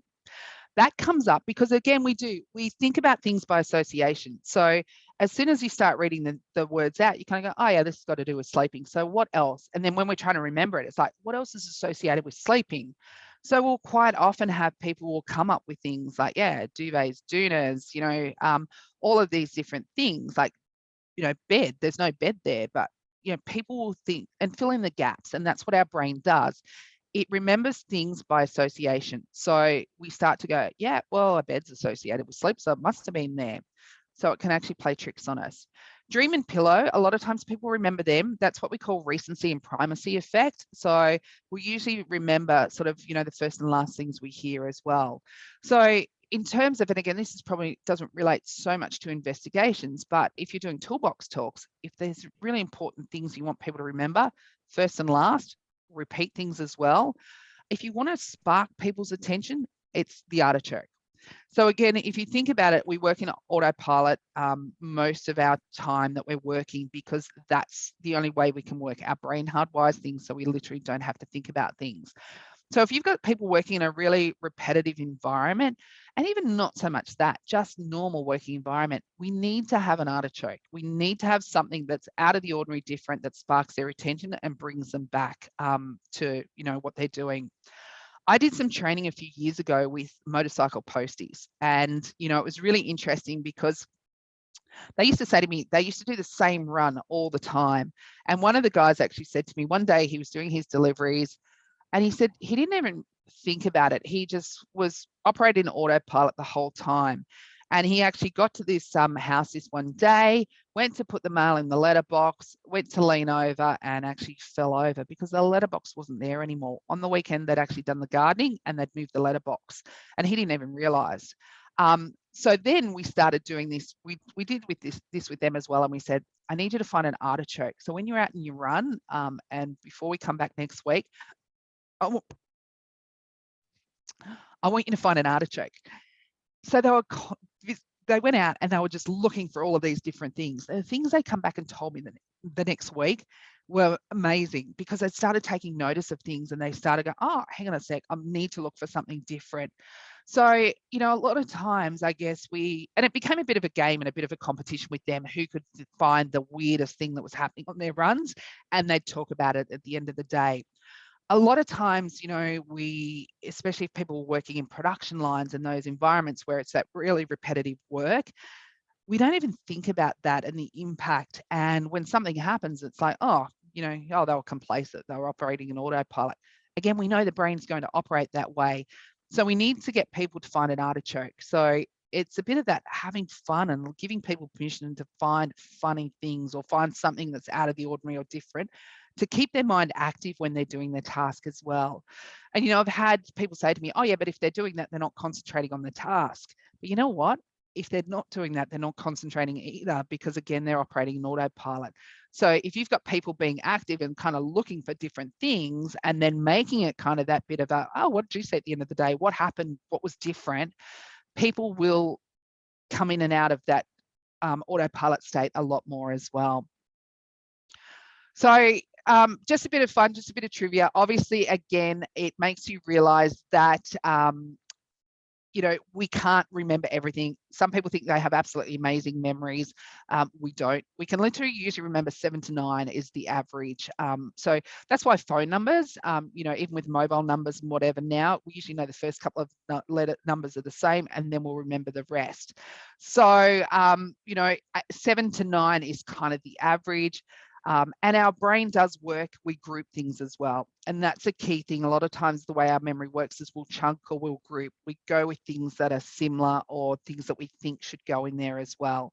So, I think most people probably would have come up with artichoke. If you didn't, again, that's okay. It's not that you've done anything wrong or anything. It's just your brain operates in the way it remembers information. You kind of go down that path of, yep, I work in like similar things. So I know that doesn't have anything to do with sleeping. I'm not even going to remember that. So your brain's actually dismissed it without you even realizing as well. And again, this is a really good quick little quiz to do if you're doing any training or anything, just to get people interacting as well, and just get them to realize, and you can have a bit of fun with this as well. So I will send out the slide deck to everyone after the session as well. Feel free to use it. So if there's anything in there that you want to grab and use for your stuff, if it's going to help you, use it. And you know, like I said to the group last week as well, anytime if you kind of do anything and you go, oh, I wonder if I can use this, or feel free to reach out. I have so many resources, happy to share as well. So anytime if I've got something that will benefit you and help make your job easier, just reach out to me. So again, I guess still working on the principle around our brain is things aren't always as they seem. Some of you may have seen these before, but again, these are really good to show people about how our brain works, and it can play tricks on us as well. So again, really important, and we'll talk about this a little bit more in the next couple of slides, but really important in terms of when we're doing investigations, why people remember different things, why people see different things as well, and I guess the impact of witness accounts of things too. So what do you see when you see this slide?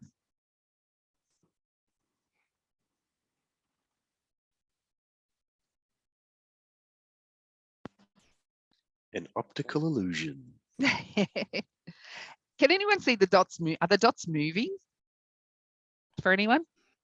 Yep. Yep. They move in the direction that you're looking in, or they move in the opposite direction. Also going from white to black, black to white. Yeah. Yep. Can anyone see any red dots?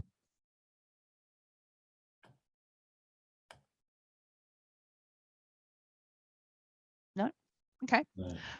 So they're not moving. It's a PowerPoint slide. Logically, we know that they are not moving. There is nothing happening. But again, the way our brain takes in that information, it does. We're looking at it going, oh yeah, they're moving. They're changing colors. They're moving the way that our eyes are moving. Sometimes too, when I say to people, oh, can you see a red dot? People go, actually, yeah, I can. There's no red dots. But again, the way our brain works, we can actually influence what people think they see as well. And again, you know, when you're doing an investigation, this is really important, because a lot of times someone will see something or they'll witness something, and then someone else will say, oh, but did you see that? They didn't see that at all, but suddenly they go, oh, actually I did. Because if someone's a really convincing storyteller, suddenly people will start believing it as well. Or they'll perceive that that should have been there, and people's perception is their truth. So it's not that people are being dishonest and lying to you. It's just they literally think that that's what's actually happened, or that they've been influenced to think that that's happened. What about this one? Are the lines horizontal? Are the horizontal lines parallel, or do they slope?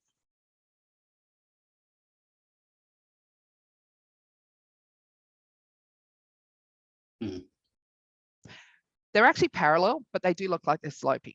And again, depending on the way you look at it, and the more you stare at it, the more they look like they're actually sloping or they're angled. Oops. What about this one? And the clarity is not great on this. These are some, I mean, there's some amazing ones of these around, but what do you see when you see this one?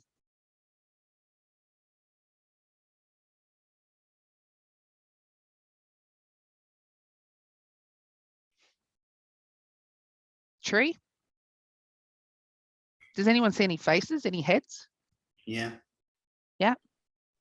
Yeah, I see three faces. 6 faces. Yep. Wow. The more I got about the more 10 I look, the more I so see. far. Yeah. Yep. Someone's got 10, someone's got 6. And again, it's, you know, there's one here, 2, 3, 4, 5, 6, 7, 8, 9, 10, 11, 12. Again, it's a lot of times that people will go, oh, you know, we've just shown just in this space here, and we're consciously looking at this going, what is there? Some people will just see a tree, some people will see 2 faces, some people will see 12. So we all see things differently as well. What about this one?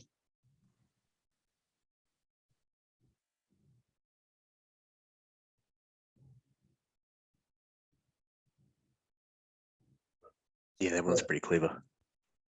This one's clever, isn't it? Can anyone see a bird? Yeah. Mm-hmm. Yep. You Can see anyone? both things. Yep. Can anyone see a woman or a person there? Yep. Yep. So again, if you look at it, a lot of times people go, oh, it's a bird. But when you actually look, there's actually a leg, there's another leg there, arm up over the head, shoulder there. So again, it's that, we look at things and go, wow, I didn't see that. Or, I've had people sit there and go, I literally can't see anything else other than a bird. And then when you explain it to them and go through, they're like, wow, I just didn't see that. So again, it's that we'll see things, they may not always be, or as they initially look to start with. And Dee, is our brain hardwired to look for things that are familiar to us? Yes. Yep. So we look and we think that's a parrot. Yep, we do. We look for things that are familiar to us, and that's what happens. We actually only take in about 20% of what we see, and what we take in are the things that are familiar to us, or things that we're interested in.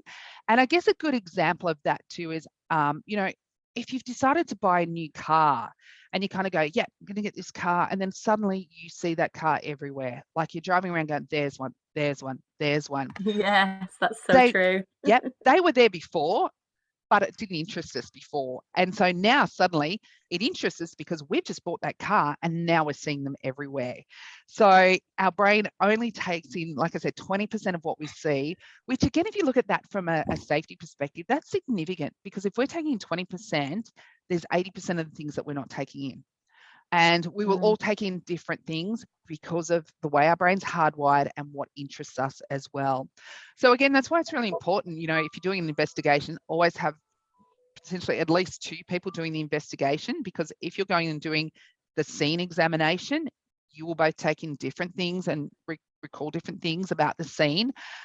Also, it's really important. That's why it works really well when you get people even to do workplace inspections. If you get someone that's not familiar with that environment to do them, they will see different things to the people who work in that environment. Because again, the people who work in that environment all the time, and I used to do this when I worked at Qantas. I used to get the girls from the office to go down and do the workplace inspections in the hangar. And when they first did it, they were like, oh my God, but I don't know what to look for. And I'm like, you know what, that's great. Just go down there and just see what you come up with, see what you see. And they would see things that, the girls and guys that worked in the hangar all the time didn't see, because again, their brain's got so much information to take in, they would step over a lead on the floor because that's where it always is. Or, we just, again, go into that, I just need to look at what's important, take in what's important, and that's not important to me, so I don't need to worry about it. And, again, it's about, we will look at things and go, that's what I expect to see. I expect to see a parrot sitting like that. I don't expect to see a lady painted in a parrot suit sitting like that. So we'll go to that, what we know and what we think should be there. Yeah. And again, sorry. No, go on. No, and again, I was just going to say, and that's why people, a lot of times people say, about perception. People's perception is their truth. They genuinely believe that's what's happened, or that's what it looks like, or that's how it should be. And it's important that we don't dismiss that. Yeah. And when you said that our brain looks for things that interest us, is that because, 1, it's inherently lazy, as you mentioned before, but then 2, because it's part of that reward status? Yeah. Okay. It's part of that reward status, and it's also part of that, is that going to hurt me or is it going to help me? So again, if it's something different out of the ordinary, it'll go, oh, and this happens in a split second. So a lot of times you don't even realize it's happening, and you won't realize it's happening till you start going, oh, actually, because your brain's going, this is something you need to take a little bit more, pay a bit more attention to, and you'll actually stop and you'll take that information in. Whereas a lot of times, again, 50,000 thoughts coming into our brain each day, this happens and it just goes. So there might be interesting things, but it's not interesting to us, and it will just go.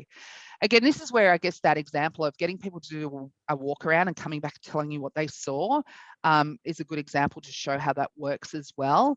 Or even if you're driving around, with your family or your partner, like my husband's really good at doing it. He'll go, oh, look at that. And I'm like, it's been there 10 years. I've never seen it before.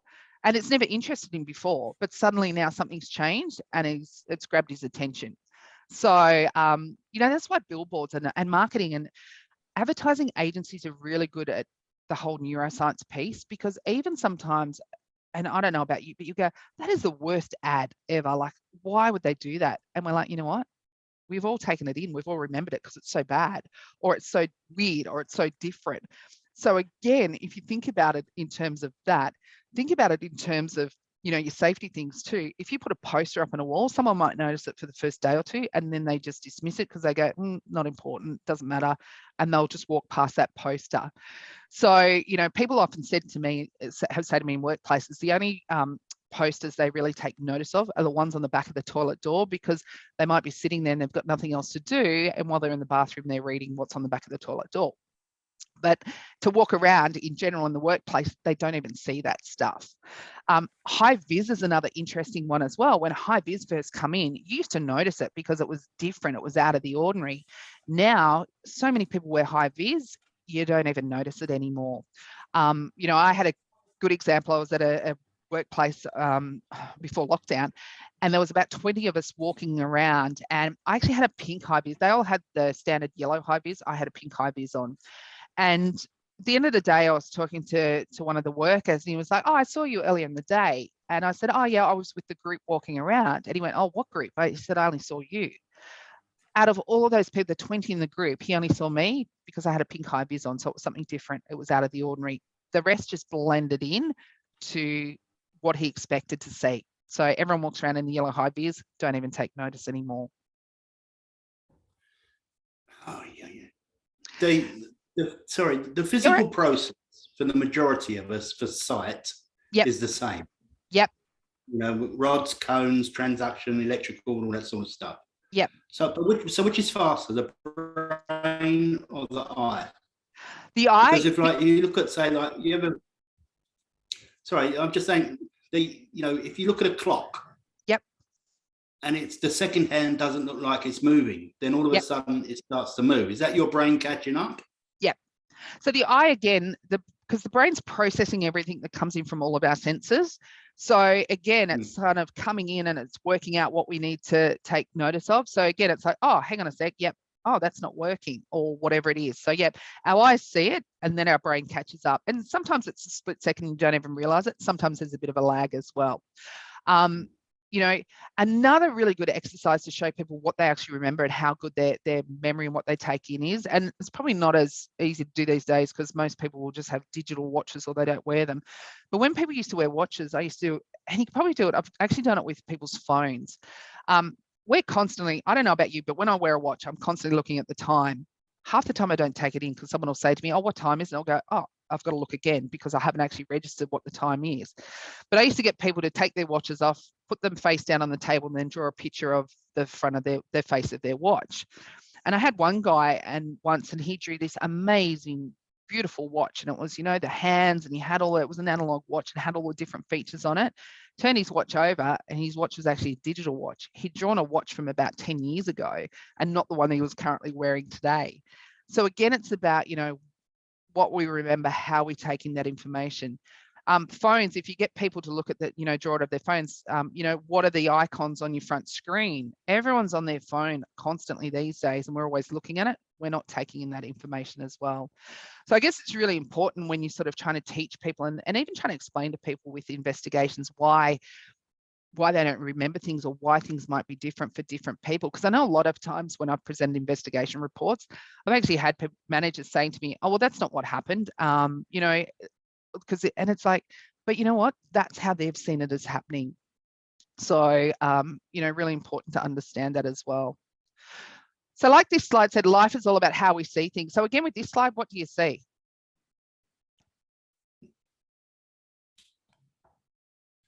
Side-on view of a face. Side-on view? Yep. It's half and half, really. Can anyone see the front-on view? Yeah. Yeah, I can see both. Yeah.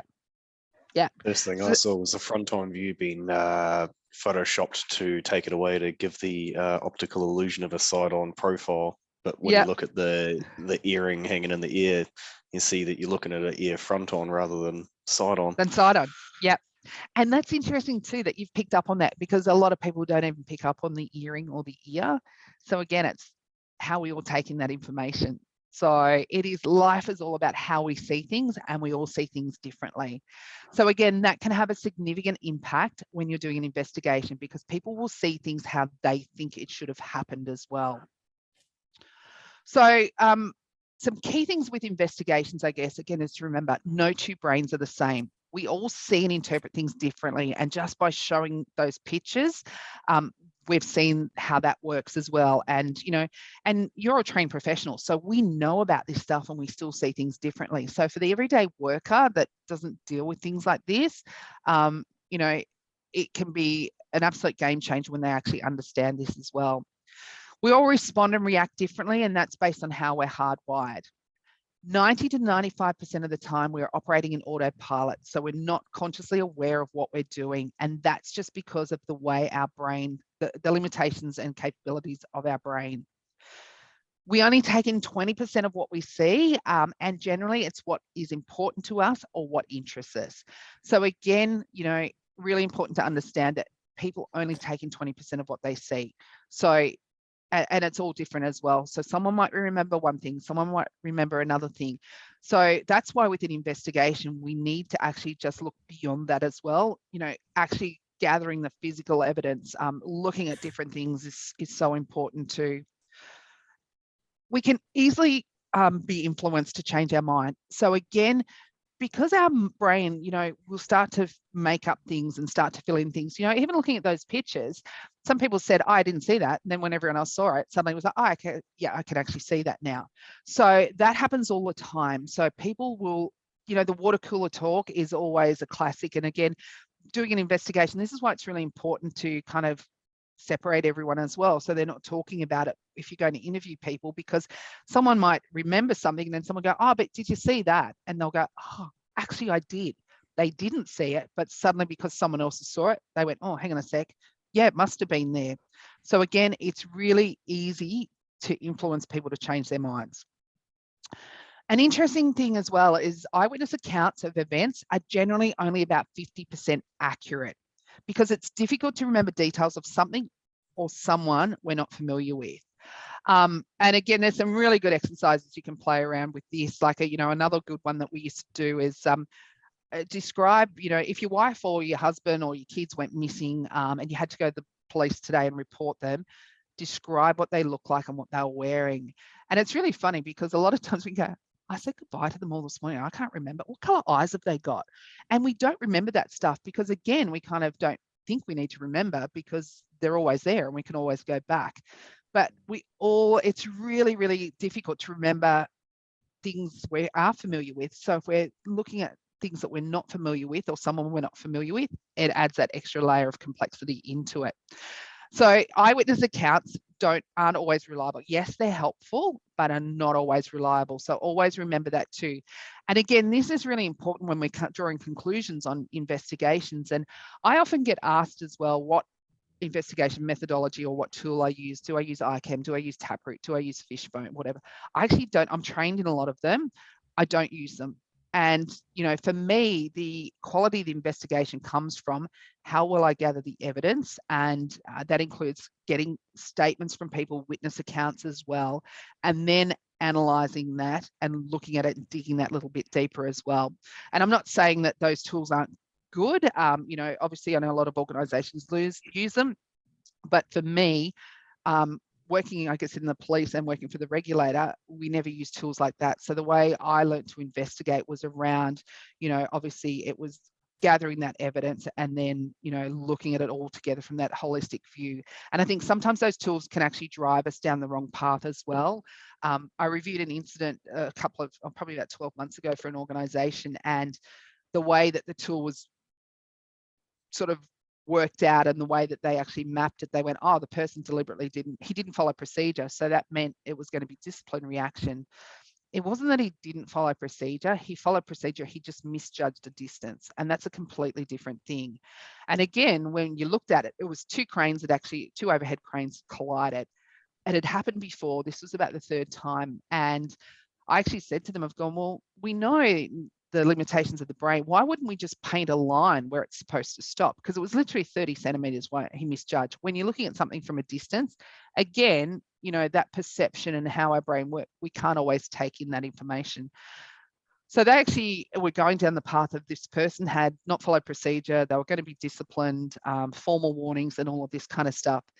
And when we actually went back and analysed it and looked at it properly, it was, he'd actually done exactly, followed the procedure, had misjudged the distance, And it wasn't deliberate. It was just because that's the way the brain works. And the company could have actually put in a control measure of painting a line that he would have seen that visual thing and been able to stop it. So again, I see the quality investigations is around, to get a good quality investigation is about how well we gather that evidence. And a lot of that has to do with building that rapport with the people when we're interviewing them, getting that information, but also understanding those limitations of the brain as well. And then going back, double checking that, oh, someone said this, okay, can we actually validate that or verify that as well? Does that make sense to everyone? Yeah, I've gone through investigation processes like ICAM, but I just find that they're trying to introduce a logical process. Yeah. That's an illogical act, Yeah. You're dealing with human emotions, and it's not logic. No, exactly. And I think you've hit the nail on the head there. There's a lot of those tools they work on logic, and we know that our brain doesn't work in a logical manner, and it doesn't work that way as well. And they don't allow for emotion to come in and the impact of emotion to come into the outcome. They do look for a very, it's what's the logical cause of this? Oh, they weren't concentrating. They didn't have their mind on the task. I had another incident once where the person that actually was doing something went to fall, and they've automatically went to grab whatever it was. And the investigation was like, oh, they put themselves in the line of fire. And it's like, well, of course they did, because that's what we do. We all react. When something happens, we react to it, and that's our brain responding without us even thinking about it. So we know that our brain's going to do that. So what we should do is have control measures in place that prevents that person from being able to, go into that line of fire. So again, I think a lot of times when we look at different methodologies, and again, not criticizing any of them, they all have their place. So it's around understanding, though, how the brain works. And yes, people will put themselves in the line of fire, but it's not intentional. It's just a human reaction because that's the way our brain works. And that's really important. Traumatic events can also affect the brain. Do you find that there's do you find that there's resistance from organisations to accept those things as causes? I know that I've sort of in the past have looked at like heuristics and decision making, and you can see very clearly as to how the person made the decision that they did. But organisations tend to want much simpler causes, and they want to be able to apply a fix to it, whereas the person was doing the thing that required the least amount of energy, and so on and so on. They're just not really interested. Yeah, look, I do, and it's really interesting because I actually had this conversation with a CEO not long ago, and it was the CEO and a director, and I was reviewing an incident for them, and I actually looked at it. They'd come up with, their cause was the person didn't follow procedure, and I went, and this was a separate one to the crane. I went, well, actually, I look at this and go, no, this was actually a job design one for this one, for example. And their comment to me was, we get that and we understand that, but we can't fix that, so we can't put that in our report. And I found that really interesting because, again, it was like they were going with something simple that they knew they could put a fix in place that would look like, so it was a tick in the box. So again, it was kind of that. Sorry, Dee, can anyone hear stuff in the background happening? Hard to hear. Yep, it's all right. Whoever it was is just muted. So yeah, I think it's one of those things that, again, people and an organisation, and this is a whole education process, I guess, that a lot of times they will default to the easy thing, and that's why sometimes those tools drive that as well and support that, and they go, oh yeah, that's what it was, because it's easy and they can put a band-aid fix on it, but then it happens again, or it happens again. So it's, for me, I guess it's, yes, there's some organisations that go, oh wow, actually that does make sense, we need to look at it. But it's a lot of hard work and it's complicated, and they're kind of going, we just want the easy, quick fix that we can go to and just go, yep, let's just get this done, tick that box, done. So it is challenging, and I think it's just around, and I guess that's why my big thing is now is just trying to educate them. It's similar in effect to, so many organisations, and you probably experience this as well, they'll say safety is our #1 priority. And you're like, is it really? And they'll go, yeah, yeah, yeah. And again, I've had so many conversations with CEOs and they go, it absolutely is. And I've gone, but your people don't believe that. And they've gone, oh, that's because, you know, they just want to whinge and complain. No, they don't believe it because, you know, you'll have these mottos, safety first, safety whatever, but it's till productivity is involved or till there's a cost involved or something like that. And again, that drives that negative impact as well. So I always say to them, you know, safety is absolutely an important priority. It's probably not your number one priority, because your number one priority is actually running a profitable business so you can employ people in the first place. So let's, again, and that's something that the safety profession, we've kind of probably by default have driven as well. And you kind of go, people, general workers, pick up on bullshit. And, you know, I've worked in companies where it's like, oh, safety before schedule. And they'll go, yeah, yeah, till there's a delay or whatever, or till there's a productivity issue. And then it's suddenly, oh, just do whatever it is. We need to get, production back up online. We need to do this. We need to do that. So again, it's those, you know, we make up those slogans sometimes, but unless we walk the talk and unless we actually do it and follow it, people's brains will shut off to it as well. And they'll just see it as being that BS, and they just won't, they'll go, why should I need to worry, because no one else does anything as well, or the company's not serious about it either. So again, that's where I guess, again, we need to consider that and the impact on people's emotions, how the brain works and all of that stuff as well. I'm sorry, did that answer your question, Tanya? I kind of went on a little bit then. Like I said, yes, totally did. Yep. Thank you. Yeah, awesome. So I guess things to consider, and if we look back to what we started with, you know, how often in an incident investigation have you identified the root or contributing causes, human factors or human error? Someone made a mistake or an error in judgment. They haven't followed the procedural process. They've misjudged the situation. They didn't have their eyes and mind on task. They were rushing. They were complacent. They were operating in autopilot, put themselves in the line of fire. They were distracted.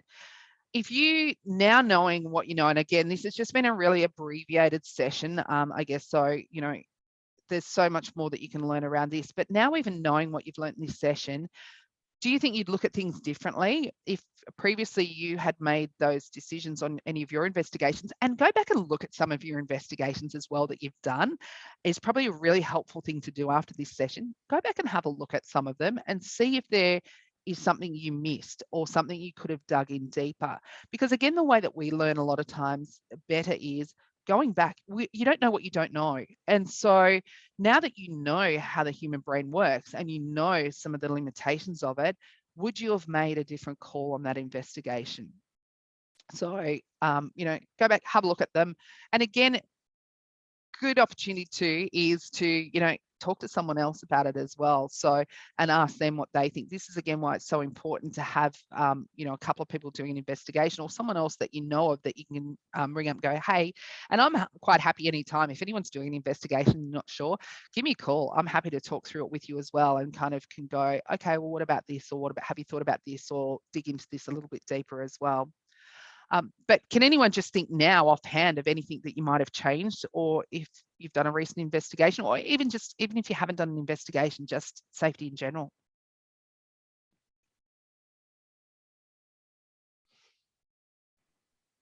I'm currently looking into an incident that occurred where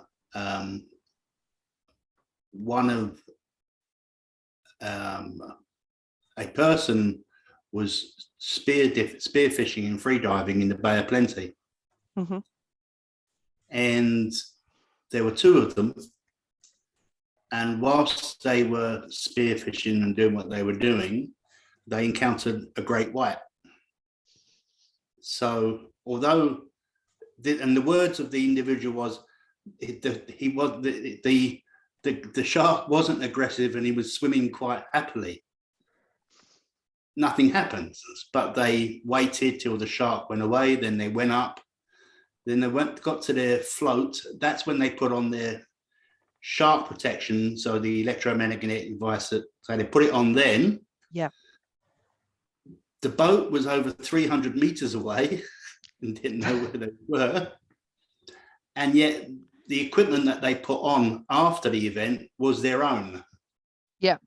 They hadn't even been provided. So the investigation I'm looking into is not so much their attitude, because these guys, they saw it as a jolly jape.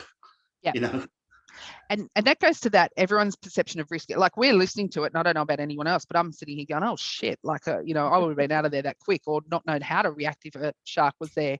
They do it all the time. So for them, it's like, yeah, the shark was smiling at me as he went past. It was happy and it was just going for a swim. Yeah. I don't know about you guys, but I wouldn't have been thinking that. I would have been thinking something completely different, because that's not something I'm used to. For them, that's what they do. So for them, it was like, that just, these things happen. It's all good. So I just taken the approach, okay, let's look at worst case scenario and take it right back. Yeah. Before they got in the water. Yeah. What did we do? Yeah. Yeah. And, Exactly. And see, a lot of times with that too, someone doing that investigation would automatically go, oh, well, they weren't wearing their PPE that they should have, and blah, blah, blah.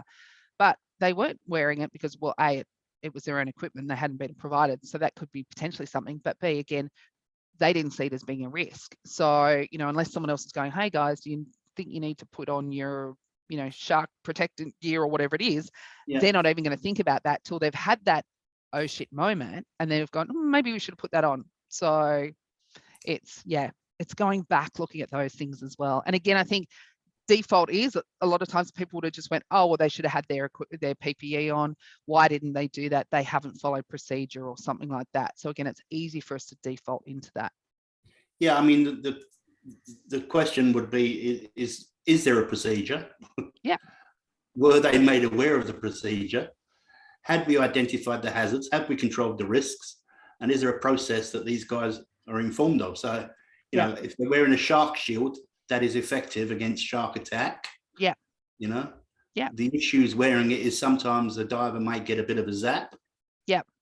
So, it's that kind of, drilling it right back to the beginning. And like tomorrow we're going to dive in and potentially there's sharks. Yeah. As opposed to say, you weren't doing this and you weren't doing that and you never did this. It's, room for improvement everywhere. Yeah. Absolutely. But I love that just as an example of how people perceive risk differently as well. And that's because of how their brains are hardwired and their experiences that they've had. Yeah. Yeah. You'd only find me in a swimming pool. I don't go in the sea. No, I don't either. They don't come in my swimming pool or my bathtub, so I don't go in theirs, is my philosophy all the time. But anyway, that's just me. Me too. Fantastic. I'm mindful of the time. I know we've gone over time, but hopefully you've all got something out of this today that can help you. Like I said, it's, if there's anything I can ever help with at any time, if you have any questions, feel free to give me a buzz, shoot me an email, connect with me on LinkedIn, whatever it is. And if you have any questions at any time, just, more than happy to help in any way I can. Just to let you know as well, obviously I'm going to do a masterclass every month. Next month, we're actually doing it on ISO 45003 and that whole psychological safety piece as well. So, which ties nicely kind of into what we've been talking about today in incident investigations and what, was raised, I think it was by Kimberly earlier, about wellbeing as well. So it's a really important one too. So that's on the 22nd of June and you can register for that on Eventbrite. But before we finish, is there any questions, any comments? Just really enjoyable. Thanks very much. That's okay, not a problem at all. Yeah, definitely. Yeah, I've got pages of notes here, and my brain is buzzing. I'm like, I know where I can see this, I know where I can use that. Yeah. I hope everyone's ready for my enthusiasm post this workshop. Yeah. In terms of, you said about LinkedIn, is your email somewhere we can easily find it, Dee, or? It is on LinkedIn, but I'll also send you an email out for everyone that's registered. I'll send you with all my contact details on it as well, plus the recording from this session and also the slide deck as well. So like I said, feel free to use the slide deck, pull bits out of it if you want, if they're going to be helpful for you. I will also send you through that conversational intelligence piece as well around the words. That's a really good tool to use too. And yes, if there's anything else, like I said, just shoot me an email, give me a buzz, whatever's easiest as well. We can jump on a Teams call, anything like that, if I can help in any way. Yeah, there's definitely a couple of bits that I really want to work on with my team, particularly around that conversational intelligence you talked about. But do you do anything around HOP at all? Not really. I guess, yeah. So a little bit, again, I guess it's one of those things. I don't really subscribe to any specific things. I grab bits and pieces from everything as well. So so bits and pieces of it. So I might be able to help you with some things, but if I can't, I can always steer you in the direction of someone who potentially can as well. That's fine. When you send out your email, I'll reply back, but that's fantastic. Thank you. Great. No worries. Well, thanks everyone. Have a great day wherever you are. And yeah, like I said, I hope that you got something out of it that you can use, even if it's just one thing. You know, I think that's all about learning, isn't it? It's just we grab one thing, we can take it away and we can learn from it. So thank you so much. I hope you all had fun. Now you've met your brain, you can understand how it works as well. Don't be too hard on yourself either. So we all make mistakes. There's plenty of opportunities for us all to learn with anything. So thanks very much for giving me your time today, and have a good day. Thanks very much. Excellent. Thanks, Dee. Thank you. Thank you. Bye. Bye.